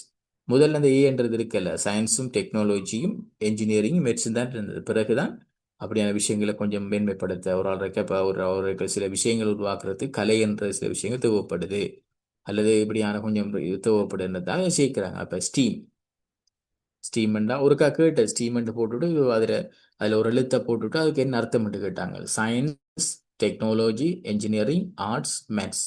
அமெரிக்கா தான் இன்ட்ரோடியூஸ் பண்ணினது. இன்னும் கொஞ்சம் நாங்கள் விரிவாக அதை பார்த்து கொள்ளலாம். இன்னும் ஒரு பரீட்சையில் வந்து ஸ்டீம் எஜுகேஷனுடைய நன்மைகளில் ஒன்று. அது என்ன, அது அந்த 4 விடையும் வச்சுக்கொண்டு நாம அதை வச்சுக்கொண்டு தான் திங்க் பண்ணி எழுதணும். இப்போ 30, ஆசிரியர் கல்வி தொடர்பான நிறுவனம் ஒன்றை முதலில் இலங்கையில் அமைத்த வெளிநாட்டவர். இன்ட்ரடக்ஷன்ல சொல்லினா ஒல்லாந்தர். கண்ணங்கர யுகம் என்று அழைக்கப்படுறது. நான் சொன்னேன் 1931ஆம் ஆண்டு தான் கண்ணங்கர கல்விக்கான அமைச்சராக வந்தவர். அப்ப அது யுகம் என்று பார்த்தால் 1931 47. இப்ப இந்த விடையில கண்டுபிடிக்கலாம் எங்களுக்கு என்ன. இப்ப 32 ஒரு இடத்தான் வந்துட்டு இருக்குது. அப்ப எங்களுக்கு விட தெரியாட்டியும் சில விட அந்த 4 விட அப்படி வந்திருப்பதன் காரணமாக 31 42 கொடுக்கலாம். இப்ப சில எம்சிக்கு நீங்க விடையலைகள் அப்படித்தான் பாருங்க. சில விடங்களுக்கு விட தெரியல என்று சொன்னால் இதுல பிழையான அப்டிடியூட்ல அப்படி செய்யற சில வினாக்கள் சில பிழையான விடையை தட்டி போட்டு இருக்கிறதுக்குள்ள வச்சு பார்க்குறேன். இப்போ ஜென்ரல் நாலேஜ் அப்படி சில கேள்விகளை செய்யலாம். சில வேளை ஷூராங்களுக்கு இப்ப சொல்றாங்க ஒரு வேலை திட்டத்தை போட்டுட்டு இந்த திட்டம் இலங்கையில் அமுல் செய்யப்படுற பொழுது யாரு பிரதமராக இருந்த அல்லது யாரு ஜனாதிபதியா இருந்த அப்ப 2 விட சொல்லிட்டாங்களுக்கு வராதுன்னு தெரியும். ஆனா மற்ற 2ல ஏதாவது ஒன்று வரும் என்று தெரியும். அப்ப எங்களுக்கு என்ன வாய்ப்பு இருக்கும்? அது 2ல 2ஐயும் நாங்க வச்சு கெஸ் பண்ற நேரம் சரி வாரத்துக்கான வாய்ப்பு கூட. அப்ப 4ம் தெரியலன்று அதுக்கு சும்மா குத்து மதிப்பா போடாம 100% வராதுன்றதைப்படியே கழிச்சு விடுங்க. ஸோ அதே எம்சிக்யூல நாங்க பொது அறிவுக்கு அப்டிடியூடுக்கு பார்க்குற அதே மாதிரி பொது அறிவுக்கும் சில வினாக்களை தேடி பார்த்து கொள்ளலாம். அப்படி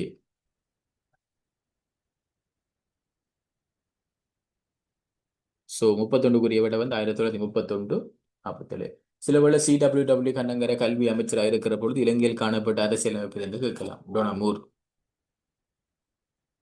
விசேட தேவையுடைய பிள்ளைகளை சாதாரண வகுப்பறையினுடைய கற்றல் கற்பித்தல் செயற்பாடுகளில் ஈடுபடுத்தல் எவ்வாறு அழைக்கப்படுகிறது? விட உட்படுத்தல் கல்வி.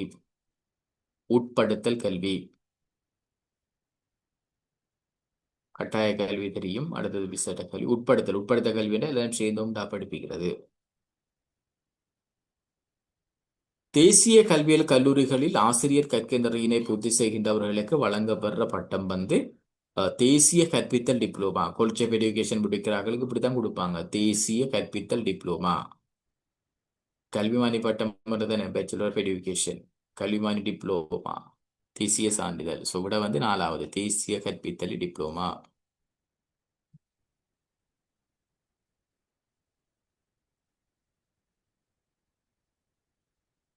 வலயக்கல்வி அலுவலகங்களில் தொடர்ச்சியான ஆசிரியர் பயிற்சி வழங்குவதற்காக நிர்வகிக்கப்பட்டுள்ள நிலையம். ஒரு டீச்சர்ஸ் ஆகினா தொடர்ச்சியாக அப்டேட் பண்ணணும். தொடர்ச்சியாக நீங்க ரன் ஆகிக்கொண்டு இருக்கணும். ஸோ அதுக்காக சட்டி ஓபிஸோட சேர்ந்த மாதிரி அல்லது அதுக்கு அண்மித்த ஒரு இடத்துல இந்த ஆசிரியர் வான்மை விருத்தி மத்திய நிலையம் காணப்படும். ஆசிரியர் வான்மை விருத்தி மத்திய நிலையம்.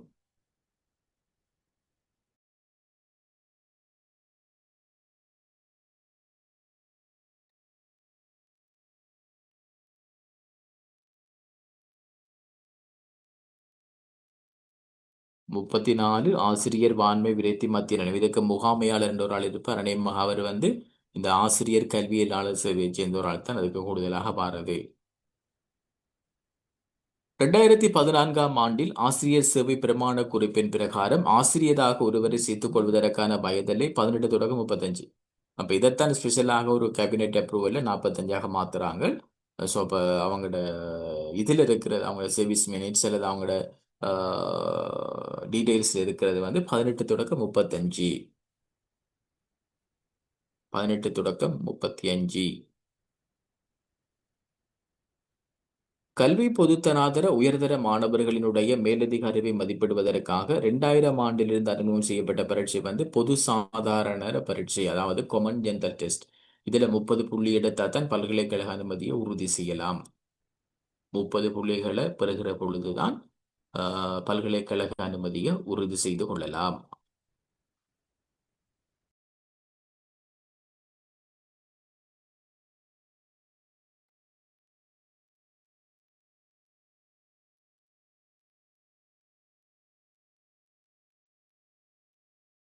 செயற்கை நுண்ணறிவு பாருங்க, ஏஐ இப்ப கூடுதலாக அண்மை காலத்துல இந்த ஜெமினி, ChatGPT, DeepSeek, சைனாட. ஸோ அது டெக்னாலஜியோட தொடர்பாகி கல்விக்குள்ள வாரபடியாக முதல் ஒரு ப்ரொபோசல் கொடுத்தாங்க. கிரேட் 8ல செயற்கை நுண்ணறிவை தொடங்குற மாதிரி. மற்றது இப்ப புதிய அரசாங்கம் வந்தது பிறகு நிறைய செய்து கொண்டு இருக்கிறாங்களா. அப்ப அடிக்கடி அவங்களோட புதிய புதிய சேக்குலர்கள் புதிய புதிய கன்செப்ட்கள் டெவலப் ஆகும். ஸோ அதுகளை பார்த்து கொள்ளுங்க. கல்வி அமைச்சரோட இணையதளத்தை ஃபாலோ பண்ணீங்க என்றால் அப்படியான தரவுகள் எடுக்கலாம். மற்றது தேசிய கல்வி நிர்வாகம், தேசிய கல்வி ஆணைக்குழு, ஒவ்வொரு முக்கியமான நிறுவனங்களுக்கும் அவங்களோட வெப்சைட்டை ஃபாலோ பண்ணுங்க. கல்வி அமைச்சின் கீழ் நிறுவப்பட்ட நிறுவனங்களில் கல்விமானி பட்டத்தை வழங்கும் நிறுவனம். எது கல்வி வழக்கமாக பல்கலைக்கழகங்களால் கல்வி மானிய பட்டத்தை வழங்கும். ஆனால் இந்திய கல்வி என்ன வருது? கல்வி அமைச்சுங்கள் நிறுவப்பட்டது. ஸோ விட வந்து தேசிய கல்வி நிர்வாகம். தேசிய கல்வி நிர்வாகம்.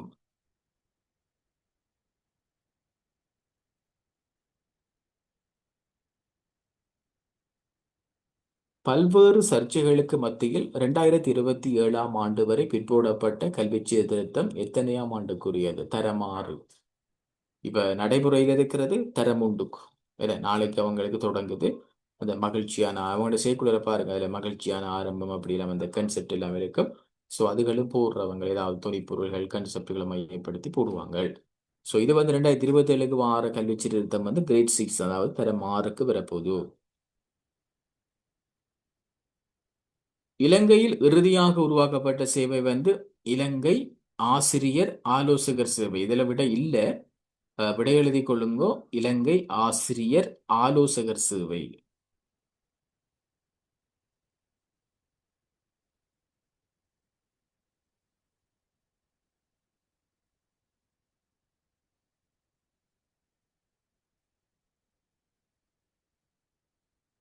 இலங்கை ஆசிரியர் ஆலோசகர் சேவை. இது எத்தனையாம் ஆண்டு சார் உருவாக்கப்பட்டது? இது 2019 நினைக்கிறேன். இப்போ ரீசெண்டாக தான் உருவாக்கப்பட்டது, மிக மிக அண்மையில். அது ஒருக்கா பாயிண்ட்ஸ் போட்டு வைங்க, நான் ஒருக்கா அதை செக் பண்ணி பார்க்குறேன். ரீசெண்டாக மிக மிக அண்மையில் தான் உருவாக்கப்பட்டது. ஆசிரியர் ஆலோசகர் சேவை.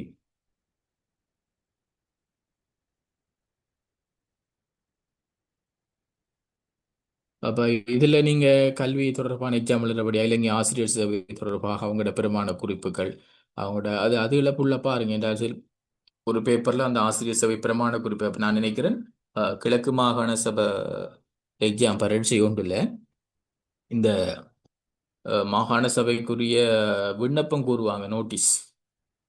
அதாவது இன்டர்வியூல எத்தனை புள்ளி போடுறது இதெல்லாம் நிறைய நிறைய சின்ன சின்ன பாயிண்ட்ஸ் எல்லாம் இருக்கும். அதுலேருந்து ஒரு 3 கேள்வி போட்டாங்க நினைக்கிறேன் கிழக்கு மாகாணத்தில்.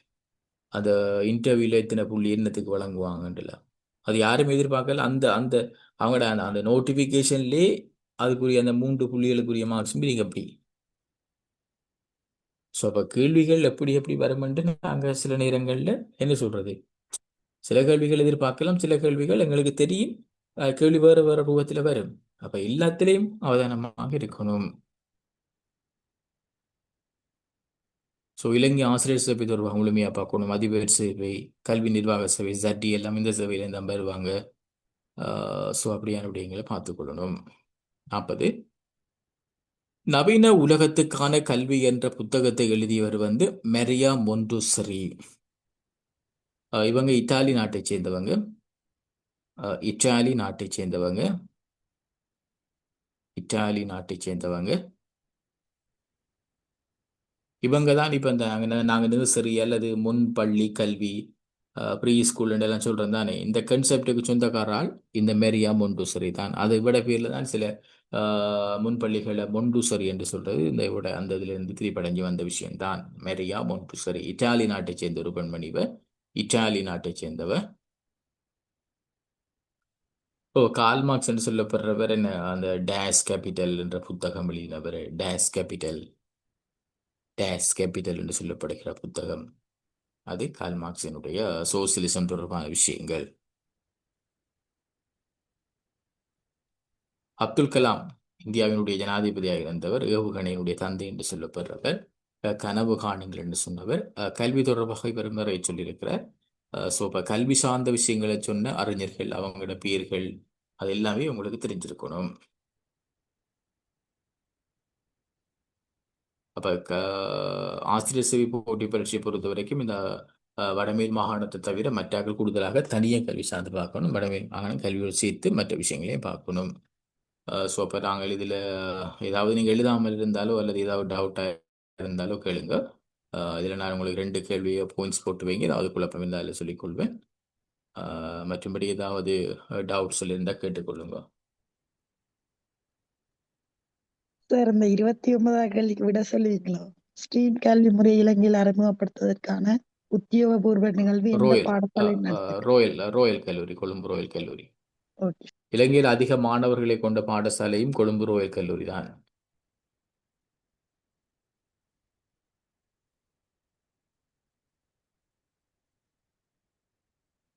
சார் 19வது கொடுக்க சொல்லுவீங்களா? விளங்கலமா? 9வதா? 19ஆவதா? 19. ஓ, 19க்கு வந்து 55 வீதம் முதலாவது விட.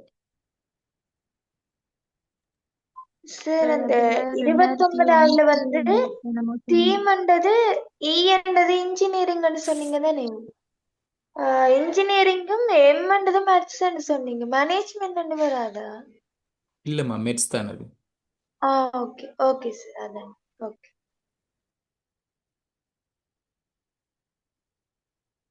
சார் இதுல கொழும்பு ரோயல் கேரியர்ல வந்து 4000 மாணவர்களா படிக்கணும். அதிகூடிய மாணவர்களை கொண்ட பாடசாலை. பாடசாலை வந்து ரோயல் கல்லூரியிலும் கூட படிக்காங்க இலங்கையில்.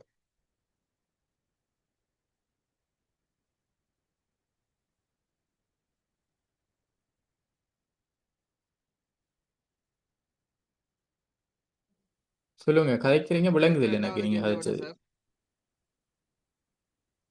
32ஆ? விசேட தேவையுடைய பிள்ளைகளை சாதாரண வகுப்பறைகள் அதுக்கு 32 முதலாவது உட்படுத்தல் கல்வி. உட்படுத்தல் கல்வி. சார்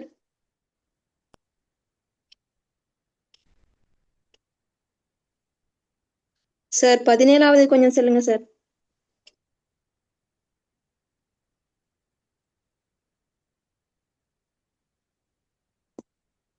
பதினேழாவதா? ஓ சார்.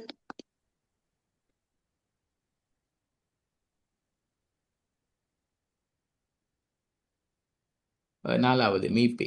சார் அது எங்க சார் இருக்குது இலங்கையில, எந்த மாவட்டம்? மீபேயா? ஓ மீபே வந்து வத்தல கொழும்பா இருக்கணும். போங்கவா இல்ல Gampaha. Gampaha, right, okay, Wattala Gampaha. Okay sir, thank you.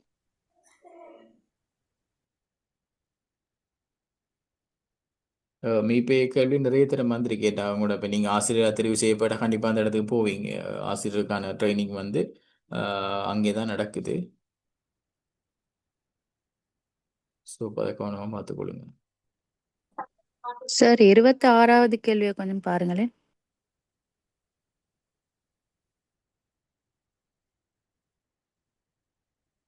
விளங்கலம்மா? 26வது கேள்வி. விளங்குது இல்லை நீங்கள் கதைக்கிறது? இல்லை என்ன கவரேஜ் இஷ்யூவா? எனக்கு இஷ்யூ கவரேஜ் இஷ்யூவா அல்லது 16வதா? 26வது சார். ரைட், 6வது மட்டும்தான் விளங்கிச்சு. Right, okay okay. 26வது 4வது வரும். அதாவது தேசிய கல்விக் கொள்கைகளை உருவாக்குவதற்கான செயற்பாடுகளை செய்கிறது. சார் அதுல வந்து அந்த முதலாவது அந்த ஆன்சர் பாடநூல்களை தயாரித்தல் வந்து கல்வி வெளியீட்டு திணைக்களமா?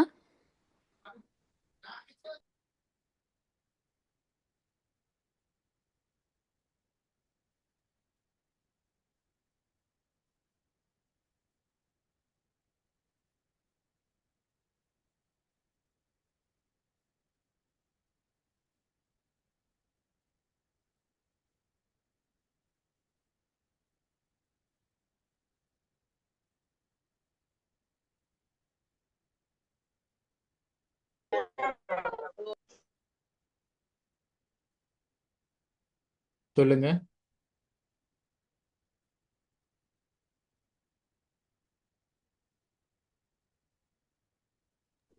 பாடநூல்களை தயாரித்தல் வந்து கல்வி வெளியீட்டு திணைக்களம் தானே சொன்னீங்க? ஓ, பாடநூல்களை விநியோகம் செய்கிற, வெளியீடு செய்கிற பொறுப்பு கல்வி வெளியீட்டு திணைக்களத்துக்கு இருக்கு. அந்த புத்தகங்களை அச்சிடுற பொறுப்பு, அதை அச்சிட்டு அதை விநியோகம் செய்கிற பொறுப்பு எல்லாம் கல்வி வெளியீட்டு திணைக்களத்துக்கு இருக்கு. நாங்கள் ஓகே அது அவ்வளோ சார். நிறுவனம் தனித்தனி பார்ப்போம் உங்களோட ஃபங்க்ஷனோட. Okay sir, thank you. நார்மலாக பாட புத்தகங்கள் இருக்கிற என்னென்ன கண்டென்ட்ஸ் வரணும், எப்படி அதை செய்யணும் எல்லாம் வந்து தேசிய கல்வி நிர்வாகம் தான் அதை பார்க்கும். அது எப்படி என்றால் தேசிய கல்விக் கொள்கைக்கு அமைவாகத்தான் அது வரும். இப்போ முதலாவது இவங்க கல்விக் கொள்கை ஒன்று உருவாக்கினோடனே அதுக்கு அதை ஜனாதிபதி டிக்ளேர் பண்ணுவார். அதுக்கேற்ற மாதிரி இந்த பாட புத்தகங்களை டெவலப் பண்ணுவாங்க. எல்லாம் முடிய பிறகு அவங்க அதை வெளியீடு செய்வாங்க. பிறகு அதை அமுல்படுத்துகிற பொறுப்பு ஒட்டுமொத்தமாக கல்வி அமைச்சுக்கு வரும். சார் ஒரு 36 ஒரு ஆன்சர் ஒன்றுங்களா?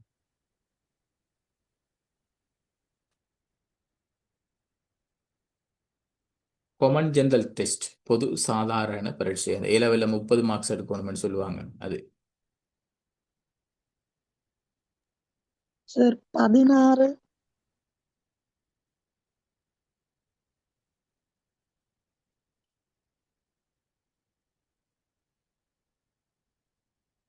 16 வந்து கலாநிதி பதியுதீன் முகம்மது.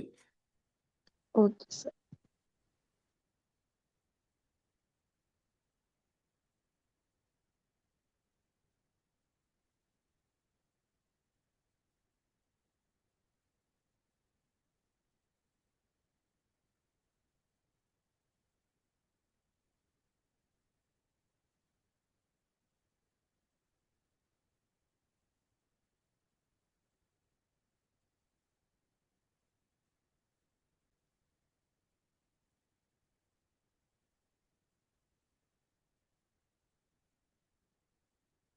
ரைட். வேற ஏதாவது?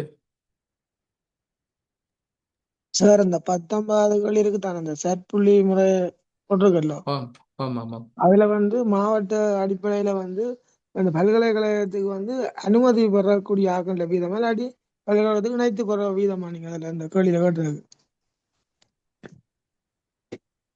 இல்லை இணைத்துக்கொள்றேன்னா போராக்கள் உள்ள போராக்கள் அந்த எஸ் என்று வாரது இல்லை. போராக்கள் உள்வாங்குறாங்களே என்ன ஓ அது ஓ அதுக்கு ஓ எத்தனை எத்தனை வீதம் சார்? 55. 55 டிஸ்ட்ரிக்ட். ஒரு அதாவது டிஸ்ட்ரிக்ட்ல 55 விதமான ஆக்கள் எடுப்பினோம். இல்லை அதாவது ஒரு டிஸ்ட்ரிக்ட் கண்டு இல்லை. அதாவது அவங்கெல்லாம் இந்த இப்போ அவங்க இந்த பாப்புலேஷன் இல்லாமல் அதில் வருமே, அதில் கஷ்டப்பிரதேச அந்த மாவட்டங்களுக்கு சில விடயங்கள் கூட வரும். சில ஆல்ரெடி சில இப்போ உதாரணமாக ஹம்பாந்தோட்டையில் ஒரு சர்ஸ்கோருக்கு மெடிசின் கிடைக்கிறதுக்கும் யாழ்ப்பாணத்தில் இருக்கிற ஒரு ஆளுக்கு மெடிசின் கிடைக்கிறதுக்கும் வித்தியாசம் இருக்கும். சில மாவட்டம் கஷ்டப்பிரதேச மாவட்டம் மட்டும் அங்கே குறைஞ்ச புள்ளியில சர்ஸ்கோர்ல சில மெடிசின் கிடைக்கும். அதான் முதல் ஒரு காலத்துல இப்ப யாழ்ப்பாணத்துல இருந்தா நூறலியாவுக்கு எல்லாம் போய் எழுதுவாங்க. பிறகு அதை பிறகு நிப்பாட்டி விட்டாங்க. ஏன்னா அங்க இப்ப என்னன்னா இப்ப யாழ்ப்பாணத்துல சில நேரங்களில் கிடைக்கிற சில வளங்கள் வந்து சில கஷ்டமான சில பகுதிகளில் மலைய பகுதிகளில் சில கஷ்டமான இடங்கள்ல கிடைக்காது. அப்ப அதனால அந்த சில மாவட்டங்கள் அப்படி அது ஆல்ரெடி இருக்கிறவங்க அந்த மாவட்டங்களுக்கு எக்ஸ்ட்ராவா கொடுப்பாங்க. அது அதுக்குள்ள அதுல பாரு. அப்ப வரையறுக்கப்பட்ட இதுக்கு அதை பண்ணா இப்ப இலங்கை ரீதியா வந்து அகில ரீதியா பார்க்கணும் 55 வீதம் மட்டும். இல்ல 55 வீதம் என்னடா இந்த 40 வீதம் மெரிட்ல போராக்கள் எல்லாம் மறுபடி அதை கழிச்சு விட்டு தான் டிஸ்ட்ரிக்ட்ல எக்ஸ்ட்ராவா வருவாங்க. இப்போ யாழ்ப்பாணத்துல மெடிக்கல் ஃபேக்கல்ட்டிலையும் இன்ஜினியர் ஃபேக்கல்ட்டிலையும் நார்மலாக கூடுதலான ஆட்கள் வாரத்துக்கு காரணம் என்னென்றால் அந்த நேஷனல் வைஸாக மெரிட்ல வரக்குள்ள மெடிசின்ல மெரிட்ல வாராக்கள் கூடினாங்கன்றால் அந்த இடைவெளி நிரப்புறதுக்காக டிஸ்ட்ரிக்ட் கட் அவுட்லேயும் நம்ம கூட வரும். சரி சார். 5 வீதம் மாறுக்குண்டா இப்ப சில போல கை கொஞ்சம் இல்லாமல் அப்படி ஏதாவது ஸ்பெஷல் கேரக்டர்ஸோட இருக்கிறாக்கள் அல்லது விழிப்புணர்வு அவங்களுக்கு வந்து 5 வீதம் கொடுப்பாங்க. அப்ப அதுல அவங்க சில போல 3 எடுக்கணும் வேண்டி தேவைப்பாடு இருக்காது. என்னால் அவங்களுக்கு உரிய அந்த என்ன சொல்றது அவங்களோட அளவுக்கு ஏற்ற மாதிரி அவங்களுக்குரிய அந்த இப்ப நம்ம முழுமையாக இருக்கிறவங்களுக்கு கிடைச்ச வளங்கள் அல்லது வாய்ப்புகள் அவங்களுக்கு கிடைக்காது. ஸோ அதனால அவங்களோட ஒரு நன்மை கருதி அவங்களுக்கு ஒரு பாயிண்ட்ஸ் கொடுக்குறாங்க. அது ஈக்விட்டி சமத்துவம் அடிப்படையில். அப்ப சார் இப்ப இந்த நேஷனல் சர்டிபிகேட் வச்சுக்கிறார்கள் எல்லாமே அந்த 5 வீதம் அதுக்குள்ளான் உள்வாங்கிடுமா? இப்ப ரிசல்ட்ஸ் குறைவான்னு சொன்னாலும் அது வேற செட்டப். அது அந்த நேஷனல் இது வந்து அது வந்து பிறகு தானே கொடுக்குறாங்க. அதை என்கரேஜ் பண்றதுக்கு அதை கொடுத்து அதை எடுப்பாங்க. அது இப்ப டென்டல் கிடைக்கிற ஒரு ஆளுக்கு பிறகு மெடிசின் கிடைக்கிறது. அவர் ஆல்ரெடி அந்த லிஸ்ட் அவர் ஆல்ரெடி யூனிவர்சிட்டி லிஸ்ட்ல இருப்பார். அப்ப கூடுதலாக மெடிக்கல் கிடைக்கிறது அல்லது அந்த சில நேரங்களில் ஆக 0.0 லெவலில் வார நேரம் அதெல்லாம் பார்த்து அதுக்குள்ளே செய்து கொள்வாங்க. சரி sir, okay sir, okay, thanks.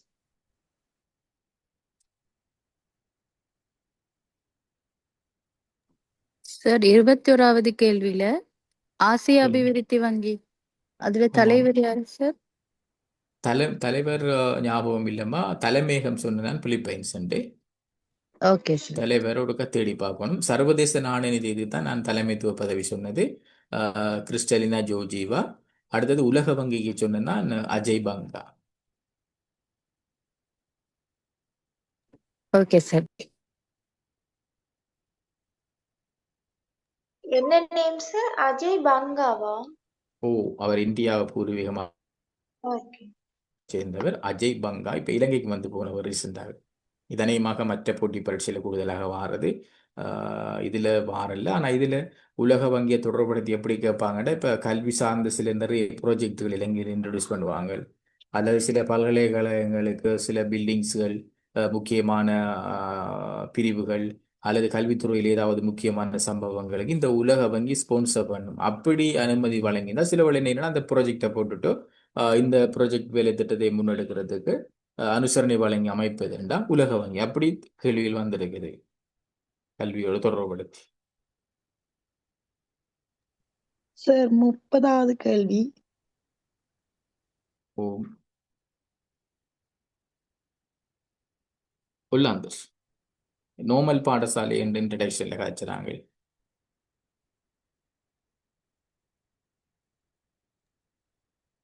Sir அப்ப 1700ஆம் ஆண்டு இதுலயே இப்ப ஸ்கூல் இருக்கா சார் எங்களுக்கு?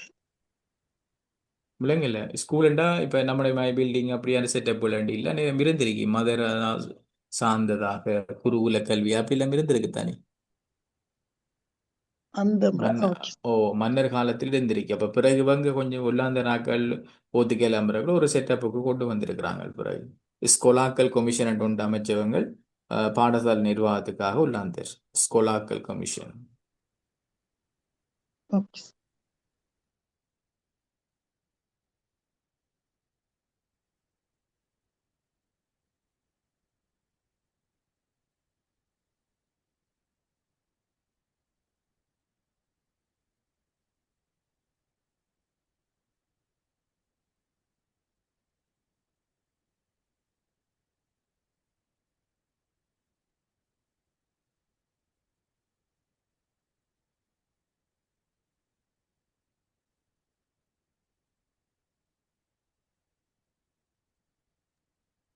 குருநாள் மாவட்டம் சார் அதிக அரச பாடசாலை கொண்ட மாவட்டமா? பாடசாலைகள் அதிகம் இருக்கிற மாவட்டம் குருநாகல். அதே மாதிரி பிரதேச செயலகங்கள், கிராம அலுவலர் பிரிவுகள் எல்லாம் பாடசாலைகள் பொதுவான எல்லா பாடசாலையும் தனிங்க அரச பாடசாலைகள் அதிகமா இருக்குதா? இல்ல, இலங்கையில அரச பாடசாலை கூட அரச பாடசாலை என்ற போட்டா சரி. பொதுவா பாடசாலை என்றாலும் குருநாகல் தான் வரும். ஏன்னா அந்த அளவுக்கு தனியார் பாடசாலை இல்லத்தானே. அதிக பாடசாலை கொண்ட கல்வி வலயம் கேகால மாவட்டத்துக்கு வருமா? அதிக பாடசாலை கொண்ட கல்வி வலயம் என்றால் தெஹியோவிட்ட, கேகாலை மாவட்டத்தில் இருக்கிற தெஹியோவிட்ட வலயம் வரும். சரி sir.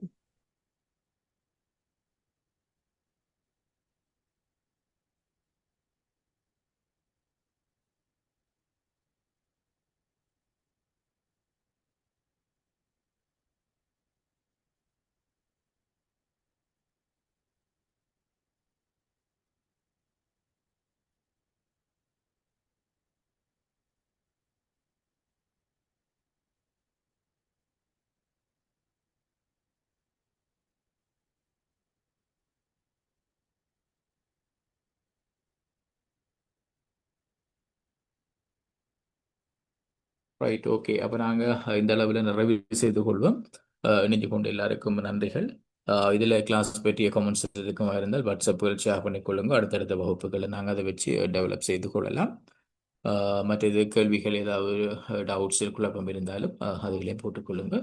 Right, okay, good night. Okay sir, thank you. Okay, thanks. Good night.